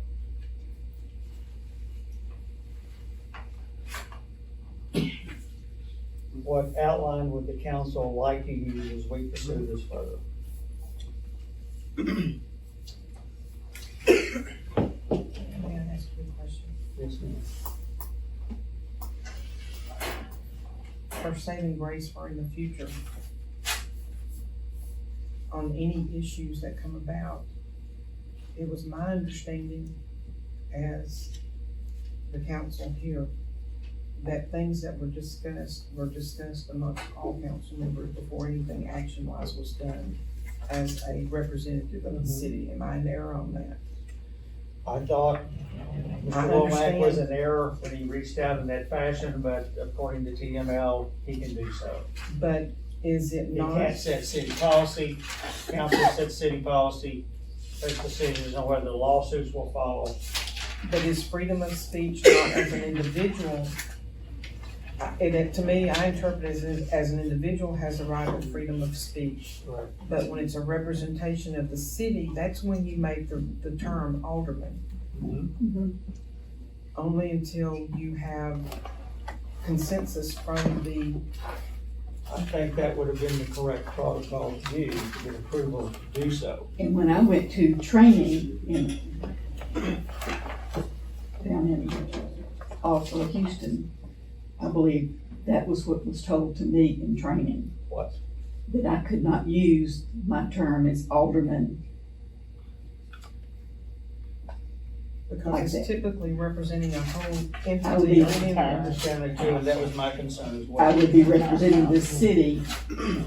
I would encourage anyone, if they think a crime's been committed, then report it to the authorities. Well, I don't think a crime, I'm it's just not a saying matter of out a of crime, but courtesy. I would have to I think have, this is issue just protocol. it's a matter of protocol. I can't, I never once said the city council's gonna do this, the city council's gonna do that. I Right. said, here's the questions technical questions I'm asking you, here's what I can present to the city council. Right. you Just like identified anyone yourself. else could Right. present to the city council. I have to go through the council to get permission to do that. Okay. I'm just telling you what TMO told Yeah. me. Well, that's what, when I went to TML, that was what my instructions were. Those lawyers go, it depends on who you talk to, Yes. what they're. Well, they gave me a whole list of my do's and don'ts. Cause I did go to the training. Okay. Then we can pursue this on all points. Let's get clarification. And I think it's just an issue of protocol, so I don't think there was a crime committed here. I'm not seeing it that way. I think your intentions were just to get to the bottom of it. I certainly don't wanna do a separate meeting about it. Okay. So for, And what does council wanna do? You wanna have a separate meeting on this, or just roll this into a council meeting? Do you see it as advantageous one way or the other? Well, what's in question is the audit from, what, 2014? well, that's kind of a moot point, because that's past the statute of 2 years. So, But the question is the last year audit that still has not been approved by council. Because of these things that have come up, it's not been approved. I don't know that the statute of limitations works that way. I think it's Well, I 2 thought that's years, what you said a while ago. 2 years from when it's first discovered. So it's just now been discovered. But does That's a the, complicated issue. but does it not, does the council not have any authority to support the decision they made in 2014? I mean, they may have not have been Well, yes, they can knowledgeable of it. support, whatever happened in 2014, they can, you know, if it came to that, we can take the position of the auditor. You know, we don't have to consider pursuing damages, obviously. I think you probably should have reserved those comments to council, for council to approve that. I think the protocol was a little bit off.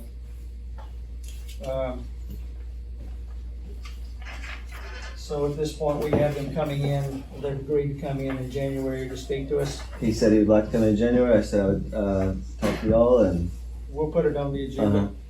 And then how are we gonna report this as just a continuation of this 6-2? Yes. Or are we gonna come at it at a different angle? Let's do this continuation unless somebody has. have you, what communications have you had with the auditor since, let's say, August? Do you typically communicate by email or phone or what? I have, the only email that I've had was when he, after you had communicated with him once, he called me up and told me that he would be sending in a revised audit, and he emailed me the audit, and then he came in and he delivered it.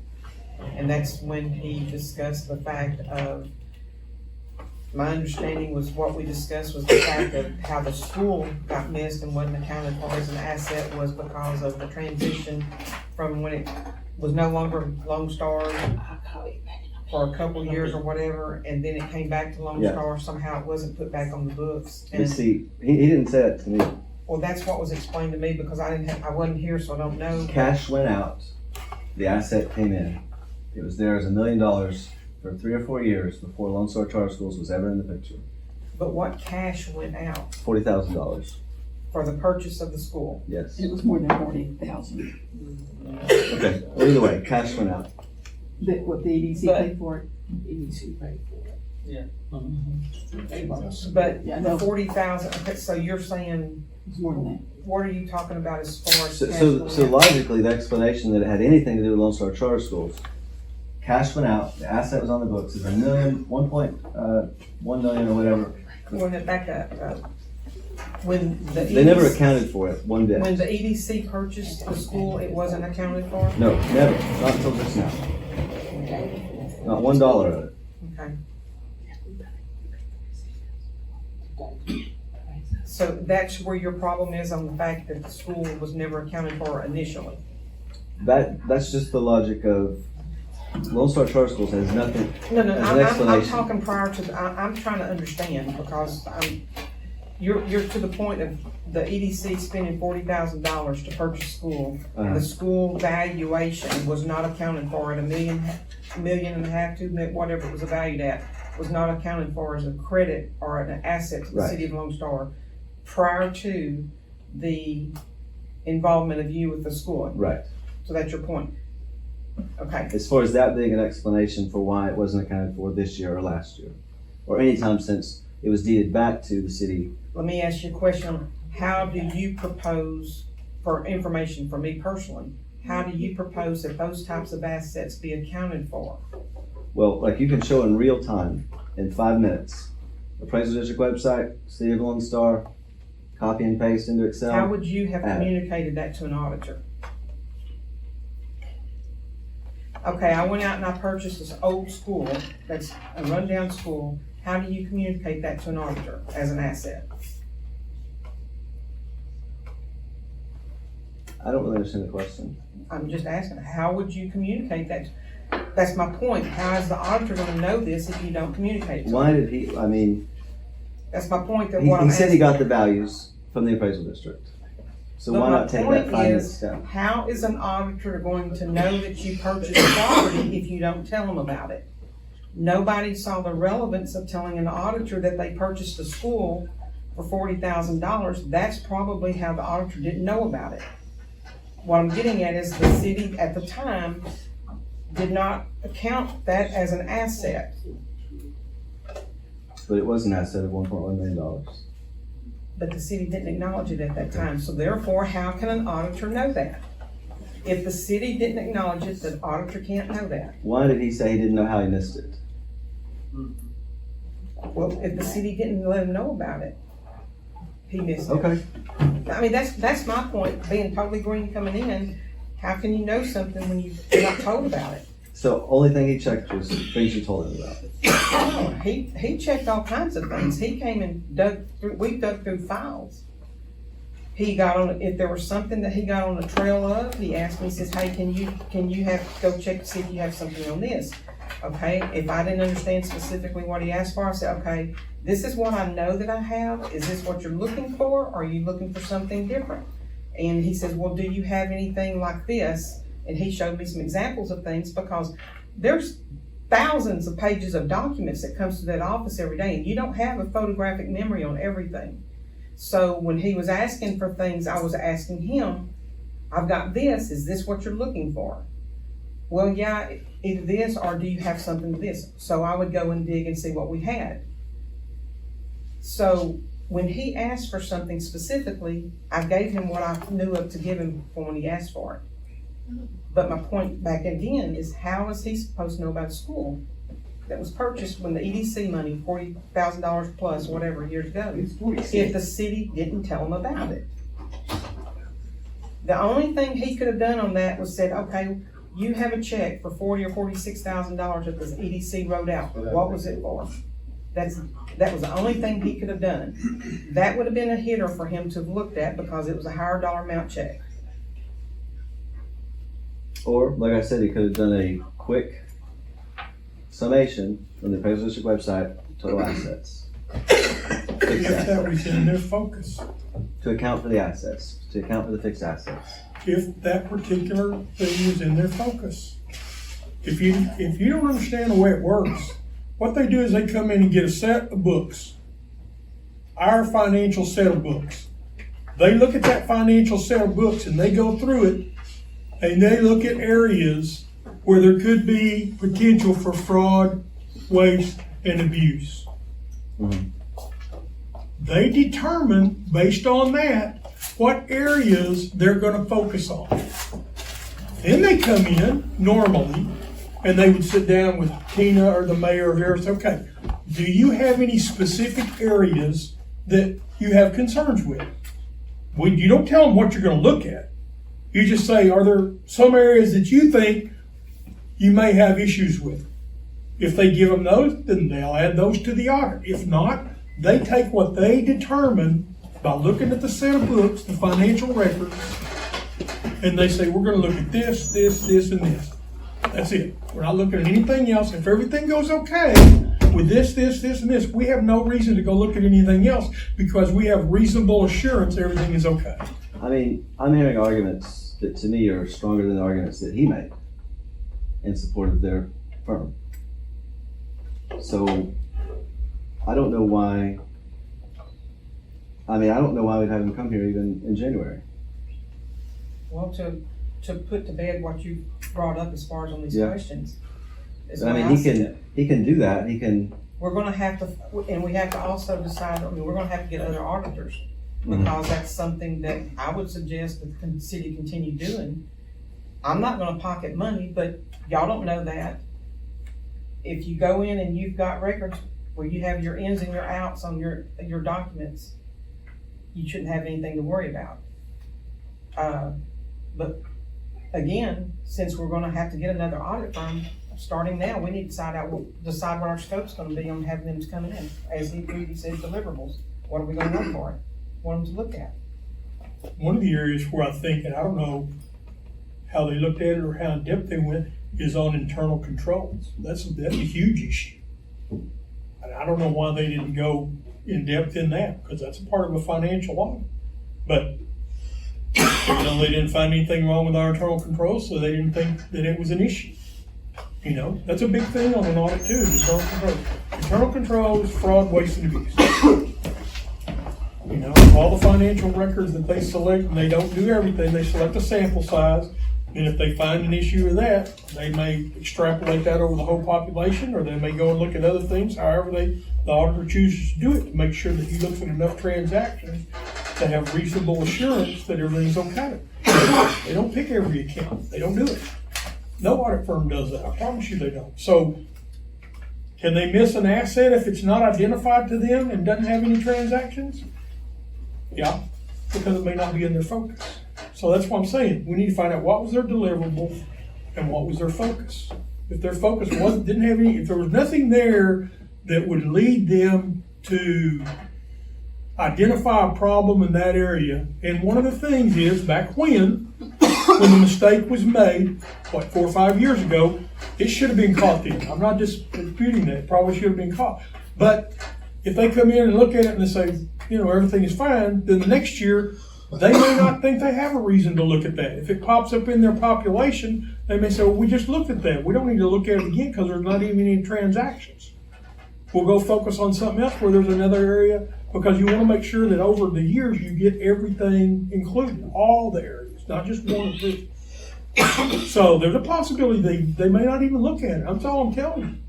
So from what I'm hearing from you, you want to have the conversation with them. Yeah, I mean, I would be, they don't have to tell you, but I would think they would want to at this point tell you what was their focus, who gave them the documentation to say, this is what we want you to look at, or did they pick it on their own? And if they didn't pick that particular area, why did you focus on this area and not on that area?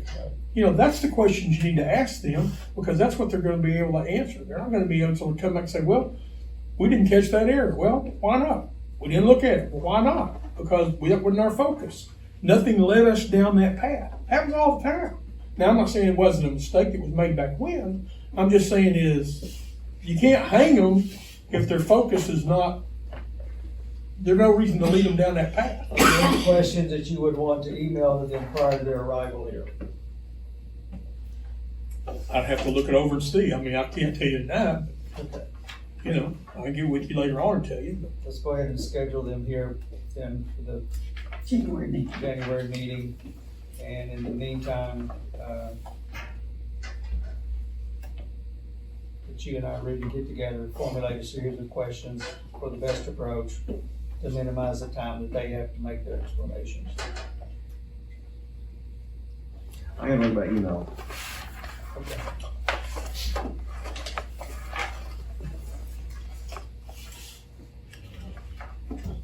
So am I hearing that we're gonna table this for now, and approach it again in January? Is that what I'm hearing? Yes. So someone make a motion to I that. move that we table this until January. And I second it. All in favor, say aye. Aye.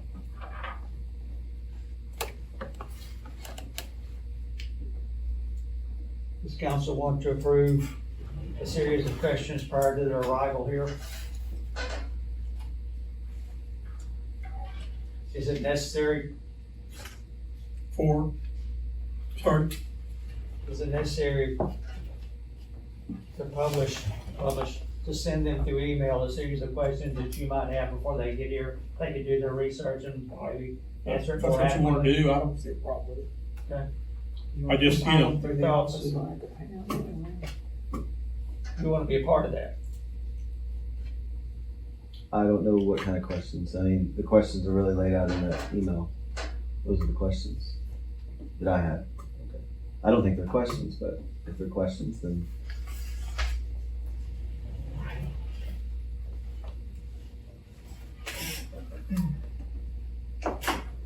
Let's go forward and get it in table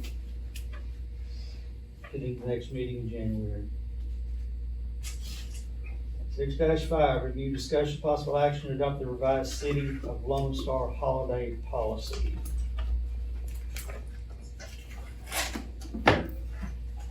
This is the same policy that I found, in the computer, but I could not find where it had been signed off or approved. I hadn't found a signed copy of it. So because of, some things that have come up, I wanted to get it pushed through the council so that we can get a signed copy or reviewed or make a change to it or whatever, to where it can be given to the employees so that they know what is acceptable as far as on holidays and as far as on time and payment on the holidays. More specifically on the fact of the 2.5 times the rate. It's been misinterpreted that you get 2.5 times the rate plus holiday pay. Well, that's not the facts of it. You get regular pay for holiday and you get paid time and a half for time that you work. So therefore, that's a cumulative total of 2.5 times your rate. If you come in and you work 5 hours at holiday pay at 2.5 times, you should get only 3 hours at holiday rate at regular pay, at a single 1 times rate, instead of getting 8 hours at holiday rate and also 5 hours at 2.5 times. That's a triple approach. So I want to make sure, that's why I was presenting this back in here so that y'all can either agree or disagree. We can mark it up, change it, the wording on it, however y'all want to handle it, so that all the employees can have it. So you have 3 options here.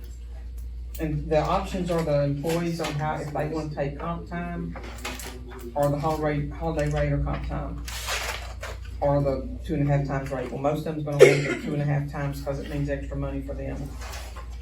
That's option 3. Option 1, up to 2.5 times. I don't know why, my personal opinion is, I don't know why we give them an option. If they work the holiday, then we should give them the holiday rate, they shouldn't be able to use it as a. Like I said, this was an existing policy. If you don't want it to be that format, we can mark out anything you want. I just couldn't find a signed one. Well, going back up here to the paragraph that starts, except as otherwise provided, it seems like to me that last statement that's highlighted kind of contradicts, I don't understand what you mean by that. It says, except as, it says city employees shall receive their regular rate of pay for a city recognized holiday, but will not be required to work their scheduled shift. That makes sense. The purpose and intent of holiday pay is to supplement an employee's time during a pay period of a holiday, providing them with an 80-hour pay period. If the city recognized holiday falls within an employee's scheduled leave, the employee will not be charged leave for that day. If a person is not scheduled to work or called out for emergency, the employee will not be paid for that day. Well, they're gonna be paid that holiday, right? Like I said, this is an existing. I'm just asking the question. If they're Well, still what it getting is holiday pay, The way I understood it, the way it was written, if they're not scheduled, like, okay, if a person just comes out on their own will to work, they shouldn't get holiday pay. They shouldn't get paid for that. But I At don't 2.5 times. I don't know because any of they them that were- would do What that. you mean I'm if they just come saying. out on their own? Ma'am? Why would they come out on their own? That's what I Well, I'm just- No, she Like just I throwing said, out. this procedure was already out there. I just couldn't find a signed copy to where it had already been approved or not. This was back in 2019. And I just wanted to I wanted to get it presented so we can have a signed copy of it on file so that everybody can see what our policy was on holidays. It applies to law enforcement personnel. Law enforcement's gonna be a little different because a lot of times they'll get comp time or either, they can move their day. Like if they have to work on Thanksgiving Day, then they can get a choice to take another day at a holiday pay. Well, what if they don't want to take another day? What are the people who get called out because they're gonna leave somewhere? Most of them carry it at 2.5 times. They use the option 1 because that means they get more money right then and there. I would think if they used option 2, they'd be nuts. Well, like I said, this is a procedure But it that was says they on. get granted 1 hour paid leave time for each hour worked on that day. They don't get the 2.5 times. I think you could take that out. Cause they're not, I wouldn't even, Well, that was a comp time, like I said, Yeah. this was in existence. that's my opinion. I mean, I wouldn't come in and get an hour's comp pay when I could get 2.5 times pay when I'm working overtime. That wouldn't even make logic, it's not logical. Well, like I said, this was one that was in file. I'm trying to get it cleared up. If y'all wanna take that out, I'm fine with it. That's why I put it in there as a draft. Anybody else have an opinion of option 2? I didn't have time to understand it, so I would just soon table it and start from scratch. We're in holiday season right Yeah, now. the first one's coming up. Yeah, we're in holiday. I had a question, is that Why section, would we change it this time of year? Why not wait till next year if you're gonna change it? Well, Why that's do what I'm we wait till saying. the end of the year of this year? Yeah, you can change it. Right. to They make it holiday. go Why? effective. What's up with this? Well, because I had a situation arise that, that got the 2.5 times the rate plus holiday. I had a question as the next section related to this section. Is a holiday? So if we have a substitute holiday where we're recognizing January 1st, not January 1st, but when it falls on a Sunday or whatever, is that the same working on actual New Year's Day versus substitute New Year's Day? I mean, I don't know if that should be accounted for the same way. What do you, I think what you're saying, correct me if I'm wrong, I think what you're saying is, let's say New Year's Day is on a Monday, In the next section, and it's got- they, or if it's on a Sunday, do they Yeah. get to do that on a Monday? Is that what you're saying? it's Is that on a my Sunday, understanding? so they're having a New Year's Day. TML and, let's see, they have it specified that, you know, on certain days that if the holiday falls within a weekend or whatever, then you take either the day before or the day Right. after. Exactly. And if you had to come out and work on that day, yes, you would get the 2.5 hours. And so for me, I mean, I'd rather work on December 26th than December 25th, but I Or don't know. do what, you say, you do what? Like, are all holidays equal? As far as if you're on actual New Year's Eve or your version of New Year's Eve in your organization? Well, say for example, if PD is scheduled to work on New Year's Day,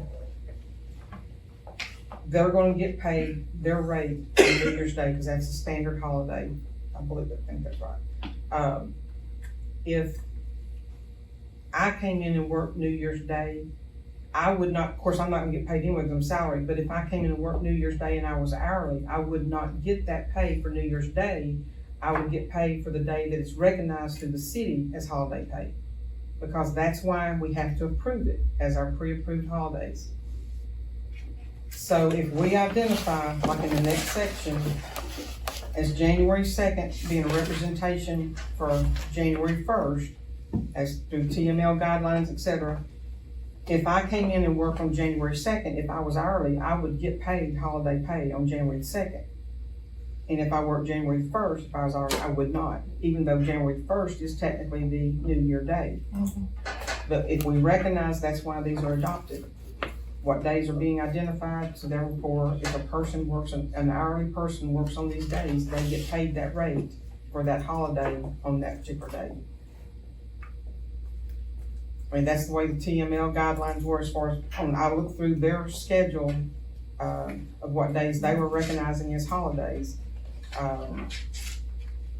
And I went based upon that as far as on our days, and they had, some of them had, Monday only for like Christmas of 2023, and some of them had Monday and Tuesday, like is what I've got listed here. If the council doesn't want to do it that way, according to the established guidelines, the employees get paid 10 holiday pay hours of holiday. If they don't want to do 10 days for holiday, then that's the council's choice to reduce it to 9 or 8, whatever they want to do, but that's what's been established for years, is 10 days holiday. Like I said, I didn't have time to, the other part was more complicated, but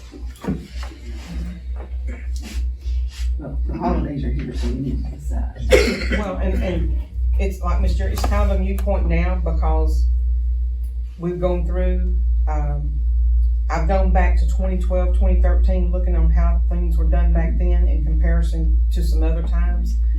And, to benefit the city, we need to get something clarified to make sure we are clearly not paying more out than what we should be doing. That's why whenever I found this procedure, I'm like, where's the signed copy? Where was it given to the employees? I didn't get one. So I'm trying to compile these trying to get us an employee handbook compiled together to where a new employee comes in, you can give them this handbook and say, here's our guidelines. This was the first step because of something that happened, that I'm like, okay, this is hitting the city's bottom line. We need to look at this. So that's why I started with this one.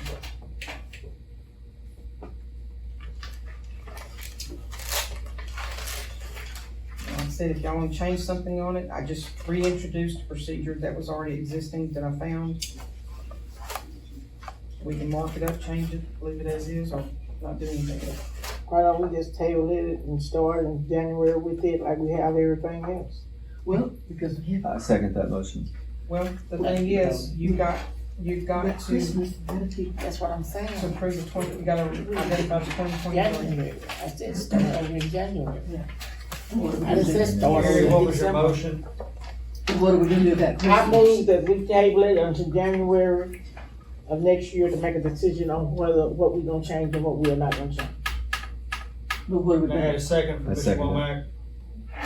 All in favor, say aye. Aye. Hold your hand up so I know I didn't hear it. 1, 2, 3.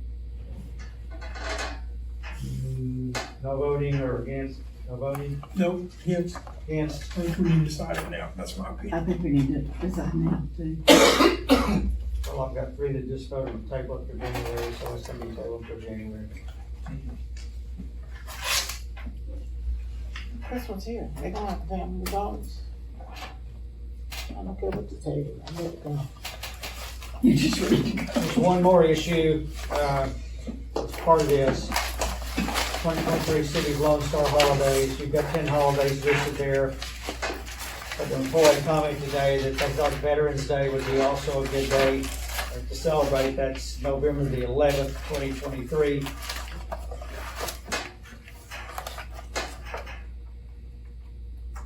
Do you want to make a modification there to add that, or do we just go on with the 2310? We had Veterans Day this year. And it had been brought to my attention that we were not acknowledging Martin Luther King Day. It's the reason why Martin Luther King was put on there this year. Okay. Based upon history, they alternate out some of the days so that everything's recognized. Okay, So it's a good protocol. where is, Veterans Day is not on here. No.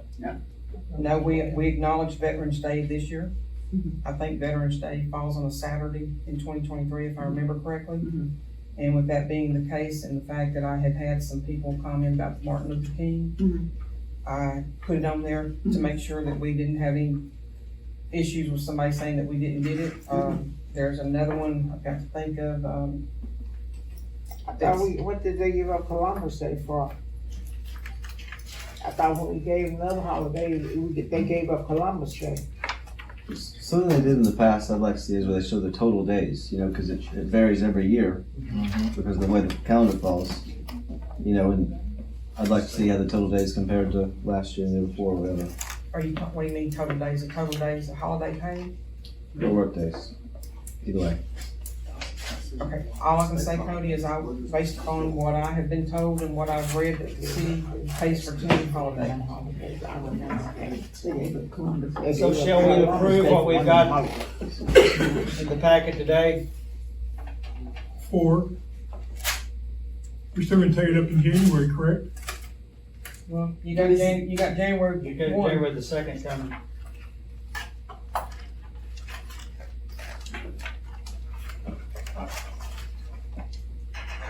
If I had until the next meeting, I'd probably get out a calendar and compare the last 3 years and all that kind of thing. Well, I compared to what we had done, and that's why, like I said, the days that I chose here was based upon what everybody else had done prior to, and what's been done the last 3 to 4 years, with the exception of Martin Luther King Day, and because it was brought to my attention last year, and, about that particular day is why I put it on there. To the Columbus Day, No, for Martin Luther King Day. I don't see that this is that difficult. We're gonna make variances into different holidays every year. Let's just approve 1 through 10 and go with it. I agree. It tells you right up there in the procedure that we haven't approved yet, that Columbus Day may be eliminated as a holiday in some years to accommodate additional days off for Christmas or New Year's. well, I could swear last year Columbus Day was avoided. And nothing wrong with my mind. So what decision does council want to make? Well, Columbus Day was voided because Veterans Day was accepted last year. Yeah. That's what I said. Yeah.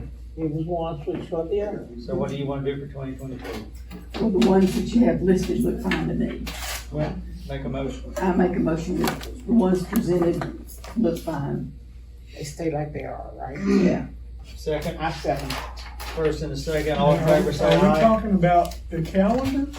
Is that what we're Yes. talking about, or are we still Yes. talking about the process? No, What about the the calendar? calendar, calendar. these 1 through 10 right here. These, right here. Except what you've got here now, you've already had a For next year? motion. Yes. Yes. Yeah. And January 2nd coming, we didn't want nobody to be screwed, January 2nd. The ones we vetted. So you got New Year's, Martin Luther King, Good Friday, Memorial Day, Independence Day, Labor Day, Thanksgiving, day after Thanksgiving, Christmas Day, and day after Christmas. And next year you can shift it and include Veterans Day or whatever else you want to put in there. Yeah, but for now, this is, So you made a I motion, did. got a second on the motion, all in favor, say aye. Aye. Not voting. Okay. Okay, 1, 2, 3 voting for, is that correct? Okay. One voting against and one not voting. Okay, it passes.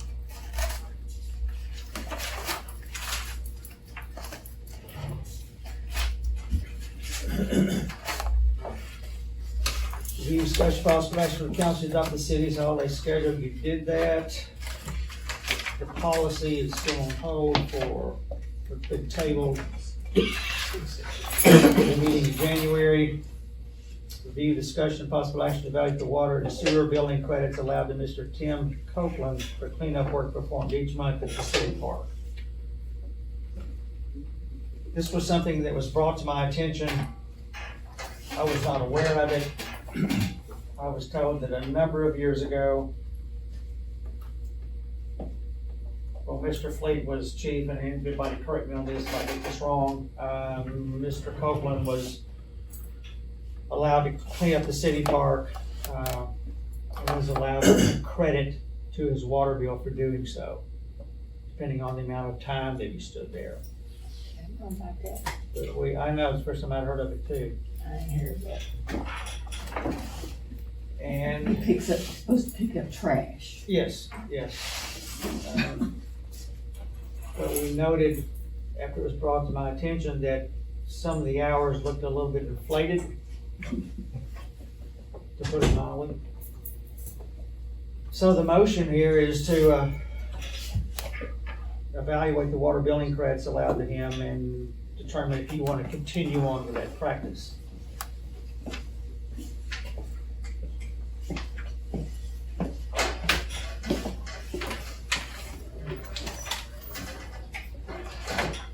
I Let's make, wait till she Ma'am? gets back. Do what? Let's wait till she gets back. I didn't hear what he said. he wants to wait till Jerry comes back. But I will make a comment. He has, well, Anthony was down doing drainage for work on the sewer, on the drainage project. There was an altercation between he and Anthony. And he was not very kind, to say the least. Was he part of the damage done to the park? Yes, That's what I've been told. yes. What kind of damage? We'll wait till she gets back. Okay. This is why the fence went up.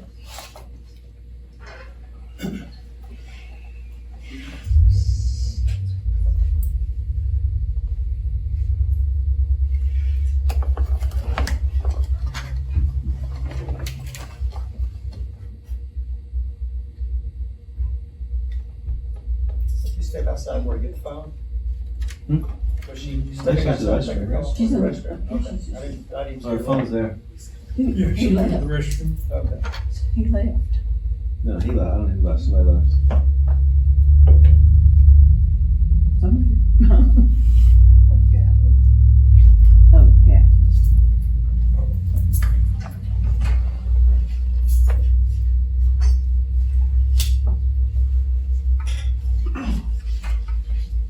Kyle, I'm trying to get to you. He don't care, he don't have anything else to do. Okay, Mayor, Yes, sir. okay, the way this all came about was I was approached by the contractor that we hired to do the drainage down there, who said that this gentleman had come down there and confronted them while they were working, and there was some cursing going on and stuff like that about, well, they didn't know blankety blank what, anyway. And so I was told about it since the EDC is the one that set the contract in place.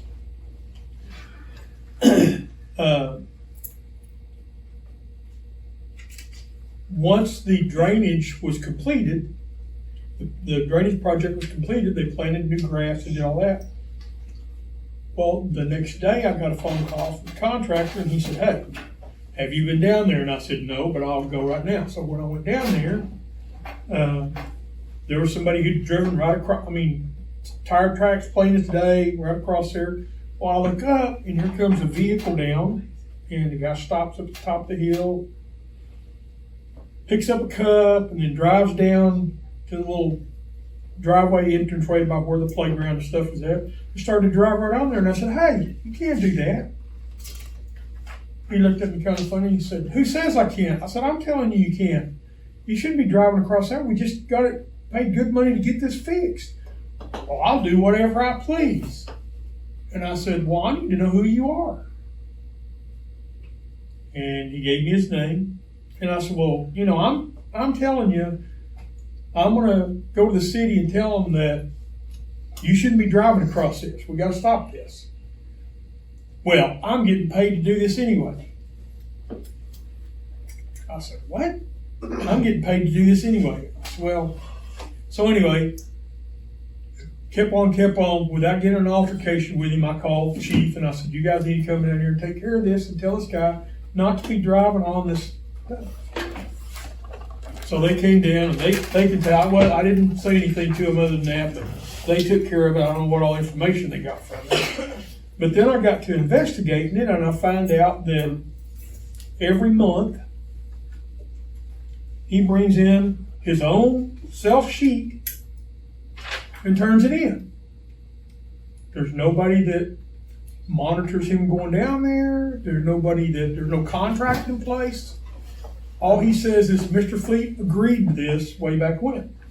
Well, what he does is he puts down an hour every time he goes down there, no matter what he does. There are some months that he turned in for $90, and the agreement was he would get a credit going against his water bill, valued at the time he spent down there. So, as of 11/30 of 22, he has a credit on his water bill of $216.49.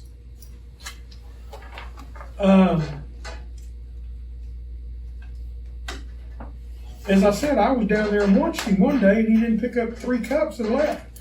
So, I don't feel like we need to be, number one, if there's no contract in place and he's saying he's got a verbal agreement, to me that doesn't hold water. And then, No, ma'am. and then again, didn't nobody know anything about this Valera, because Well, it's the first I heard. But what I'm saying But is, the for building him to, people have known about it because they were given a credit, right? huh? Like, I don't know. Well, That's the what whole I'm saying. point- I don't the whole know. point about it is- I never heard of this. And we talked about this, is he just came in and said, oh, well, Mr. Fleet and I had an agreement. and then it got credited on the computer and he didn't have to pay Yes, for it. correct. Jamie, you had your hand up. I wanted you to comment on this. His credit will actually be higher than that. I haven't put in his hours for October or for November since we started talking about this. So he's negative $200 and something right now at this point. It would actually be.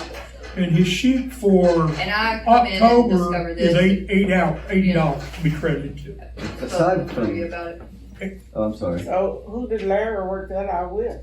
This guy. Well, Oh, yeah, My that's what I'm question saying. It was when I a first one-on-one got there, they deal. told me that was something that was agreed And, upon. and here's what gets me is he says, Larry didn't like oh, well, it. I'm homeless and I'm all this, but he has that physical address here.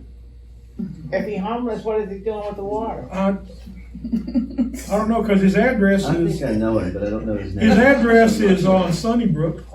Does he But drive a his school other bus? address shows Does he drive a school bus? Tacoma, Washington.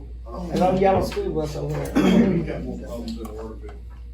I You don't, what? I don't like any of these sort of situations, even if he hadn't Well, I done it. don't know about that. All I know is we don't need to be giving him credit of I don't know. Whatever he puts We down. should have sort of a review of any similar situations. There was someone several years ago who I think was killed in a car accident in Austin. I forget what. And then his spouse, I believe, got a credit on the water bill, didn't pay the water bill at all, like forever. So, I mean, how many other situations are there like this? I think we should look at that. Yeah, well, and that's the thing about it is like I was telling the mayor and Tina, you know, this may be just the surface, we don't know. I mean, we don't know, and they haven't had time to go through it, and we're, you know, Remember When the did you audience. learn this? when we were doing the issue on the park, A couple of weeks ago. about a month ago. Question this when I first came Jamie, around. Jamie, please. You know, having come into the water system, this is the only thing I'm aware of that anybody is not paying their bill. There was this one other person, and she may have moved away, or A lot of what you'll get to though is your fire department gets Uh-huh. credit. Yeah.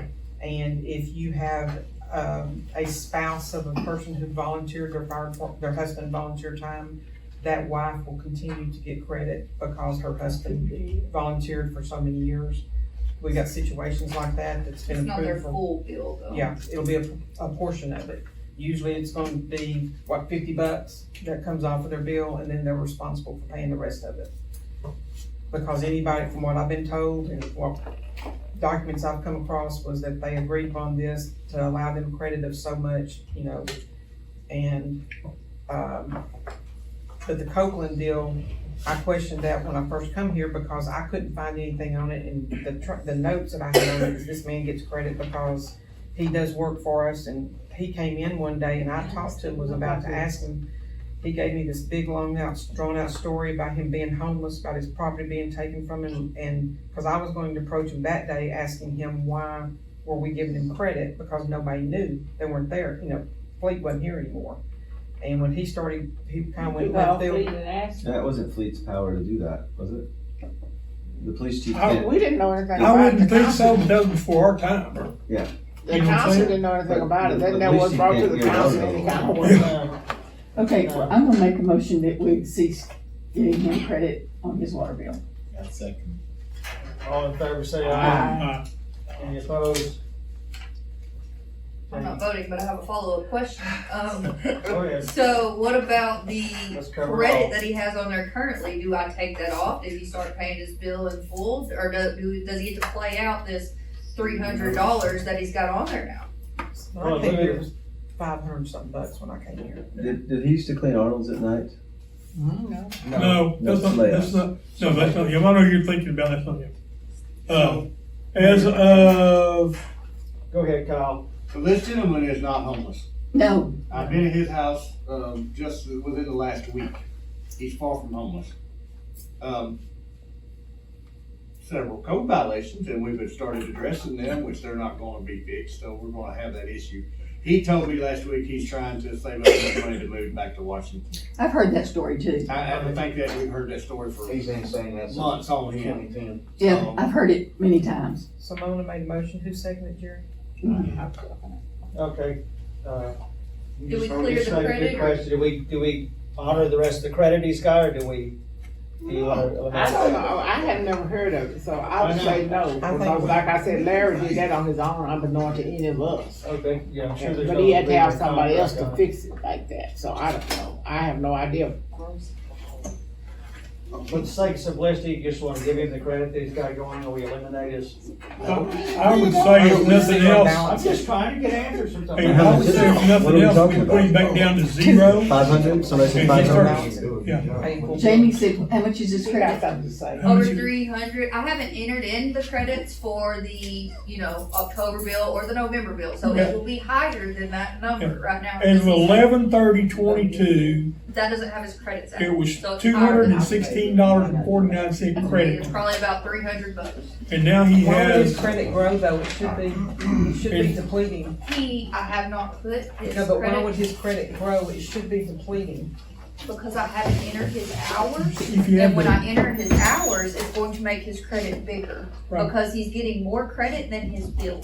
because right now he has down, right, for October, he has 8 hours, that's $80. Two So bills in have other come words, out of his that bill without is the never credit. gonna go away that way. Right, His credit should be, if he gets a credit, I mean, he should be having monies coming out of that. It That- does. he does, His he bill does. comes He out, does but every he month. turns in more credit hours than his bill costs. His bill is $58.76. He turns in $90 worth of credit, and he's been doing this for years, so he's got a thing built up. I have not put in the credit for the November bill or the October bill or the November bill. So if I put those two credits on there, it's going to raise that because the bills have come out of that, but the credit has not gone on. I would think at a minimum, that we take him back down to 0, and he starts paying his water bill full. That's a minimum. Now, I don't know what anybody else thought. It wouldn't bother me to go all the way back, but then he's gonna have like an Yes, ungodly amount. Water sewer trash has a markup. The 500, if it's $500 credit, it's a $300 cost to the city maybe. And wash your hands of it, let him work it off. We take your lumps and just don't let him do it anymore. If you zero it, that gets nasty and he can come in and start making arguments as to, hey, we have a verbal contract, blah, blah, blah. Let the city just take their lumps for 300. We waste more than 300 Do in you other have places every anything day. that's given to him that shows him how much is on credit? I make a copy of his page. He wants a copy of it every month. He might be See, here's the with it. problem is nobody signs off on it. Actually, it might show up on your. He just turns it in with his name on it. I and thought That's this what we do. arrangement Just sounds let the city legal. take their lumps. not. $500 credit. I don't think you can $300 legally- to the taxpayer. See, Larry Fleet did that. Fleet's not here. That's what I said. The first time I heard about it was At a minimum, Rudy we I need never to heard take about it. I didn't know what he was talking Start from there and say, Is there we a do this. process for And writing he off can debt? argue out, you owe me for those But he has a hours. credit. Yes. yeah. He's not in Yeah. debt. He has- So don't try that. You can't turn in A and verbal go tell you contract do with something the first. city. Just let him take the credit. I couldn't believe it when I found Wash our it. hands. And The credit? Tina was, she Not the could- 200, no. 300. At worst, 0. So what do you wanna do? Make your call, we'll send out a letter on it, I'll sign it, and that's it. I would say we bring him back to 0, no more credit, he's gotta pay his water bill. I don't know how you're gonna get it. And he may come in and say, I'm gonna sue you.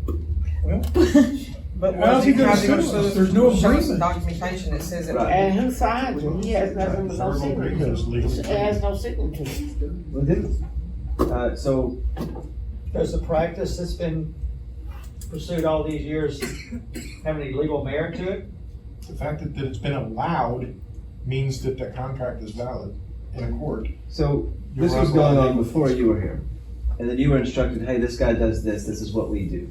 It was going on when I came here and that was instructed the same The first thing. record I had of any. Didn't nobody know anything about it, but whoever the water, that's all I was And the saying. police chief certainly doesn't have the power to hand out water.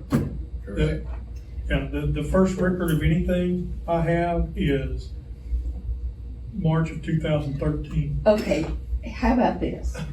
How about with his credit, you just deduct his water bill from his credit? That's what it does. And no more credits coming in. Yes, and no more credits coming in. So the public owes him $300. So when his That's my. credits are Oh, all he's gone, still in then there? you start billing His his bills are water. about the minimum bill of $58.76, so I mean, you'll still have a free bill for. 6 months. Yeah. So we write him a letter and say, your credit is this amount of money. Don't pick up nothing else at the car. Don't pick up anything else at the park, and, your water bill, we'll reduce, Like Now, I said, I've been there you 27 know. years, first time I ever heard of that one. and we'll take it off of your credit. That way, it's like having a credited, No, the city secretary might have known about it, but we didn't. and you just take it off this credit. Somebody make a motion. Well, they've already started. We've got a motion, we have a second on that too? Yeah. Are there any specifics you wanna add, to it before you take a vote on it? So We're what going to is it? eliminate it. Has the motion been amended? Yeah, I No, guess, it has not. no. Does that make sense to anybody, that we just take his credit and use it for his water bill? And stop him from getting any more credit hours Yeah. coming in. Yeah, and we. Well, that probably is the legal, that's Make the your safest way to amended, do it. make your amended motion, Okay, repeat it all again. okay. Mr., what's his name? Mr. Copeland, Mr. what's his name? Be careful with that, Mom. He's no longer to get any more credits. He will not pick up trash. He, He's gonna say that. okay, his water bill will be taken off of his credits until all of his credits are zeroed out. And then he will start to pay his own water bill. Cash, And money. And I have a second from Ms. Gary? I second it. And send him a certified letter so he will know when it ends. Yes. So he have to sign for it and we know he got and it. he's gonna get a letter from the mayor. That's fine. Okay. I have a first. He doesn't get mail. He Actually, told me his he bill doesn't stays get at mail. City Hall and he We comes will in. hand deliver it to him Okay, all right, Along with the letter. okay, in his signature that he received it. okay. I have a motion, second. All in favor, say aye. Aye. Does that make sense to you? I'm not against it, I just don't understand or. We don't understand. We don't it. understand We didn't either. know about I'm voting no. So what's the vote? Well, we got 1, 2, what about you, Tony? It doesn't make sense, none of it makes sense. it. No, it doesn't. Well, go ahead and do it. But Larry do it Fitch shouldn't have done what he done. Okay, so how many That'd be votes fine. do we have for him? We have 3 votes. Hold up your hand if your vote's for it to eliminate it, let him pay out his credit. Yeah, okay, just let him pay it out, go ahead. Yeah. In other words, he He keeps his credit. He keeps his credit, he's just gonna pay it out for this. He's not all there. 3 So for, I've got Hurt 3, somebody. I've got Not 2 voting, against, he's got not 1 against, voting. not voting, and 3 for it passes. Okay. Yeah, just pass it. One, It's not okay. Like I Alright. said, he can hurt somebody. He's really He's hard. crazy. okay, he's one not not voting and one voting. Amicable when he comes in Again. and One gives no. me his sheet. The man is loony. He is, 6-8. What did it say? Be discussion possible action by code enforcement officer Kyle Harrison to provide updates on the city council, ongoing activities and findings. There's no action required on this, I just wanted Kyle to report on his activity. Go back to the previous guy, I'm more welcome to hand deliver that letter, cause I'm gonna be hand delivering another letter next week, so. He can get 2 at one time, but there's several things going on, guys, we've, moved forward as long as we can afford it in the budget, probably at the January meeting to, tear down 2 houses. The 2 houses that the city's been working on since 2018 at least.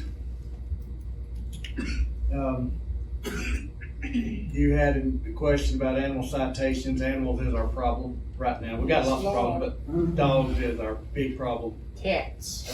cats. Cats. We've,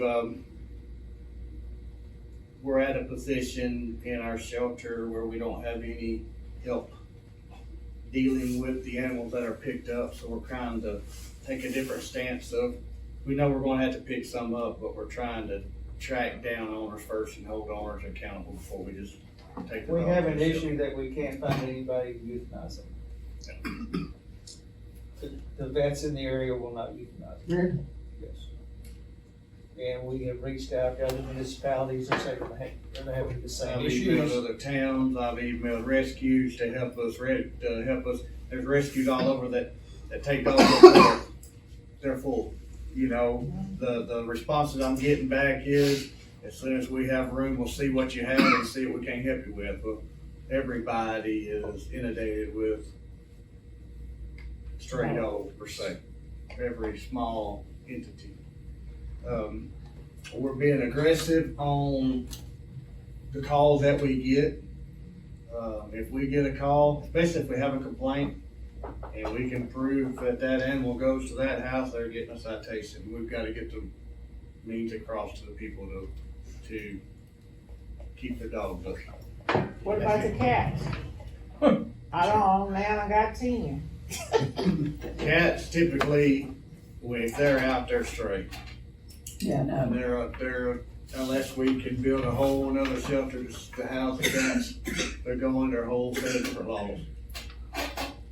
So the 7, whatever it was, did they come in through complaints or how did that come in? Six of them was through a complaint. A lady called, said she couldn't get out her front door.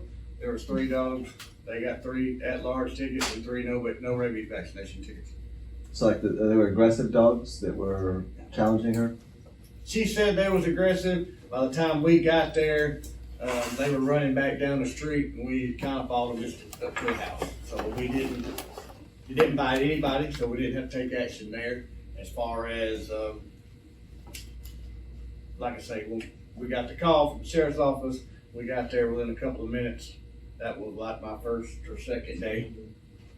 And by when we got there, Public Works was ahead of us, and they were in front of Jerry, and we just followed them up to the yard, to the owner. They have since brought in the rabies vaccinations, so they are legit there. Haven't seen them out since then. The 3 dogs actually, they pushed a air conditioner out a window and jumped out. Oh, That's how they my got God. out of the house. Yeah. I'm not saying the air conditioner was there. Great, but that's how they got out the bedroom window. The other one was a complaint. It was an aggressive dog.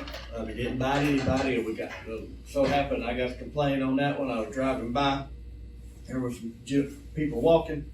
By the time I got turned around, realized that was a dog. Kind of caught up with them. He's coming out barking, so I just kind of pulled up in between the two. And TJ come over, and we wrote the mom that was there. We wrote her a citation. She let the dog back in the house. I followed up, haven't seen that dog back out yet. How big was it? What kind of dog? Oh, they're big dogs. It's Hits. I've got a gentleman that I know 2 dogs today. I've got pictures of him, these 2 dogs getting in the trash. I know the owner, and just as soon as I can catch him, I went to where he's staying. He's gonna be getting a couple of tickets also.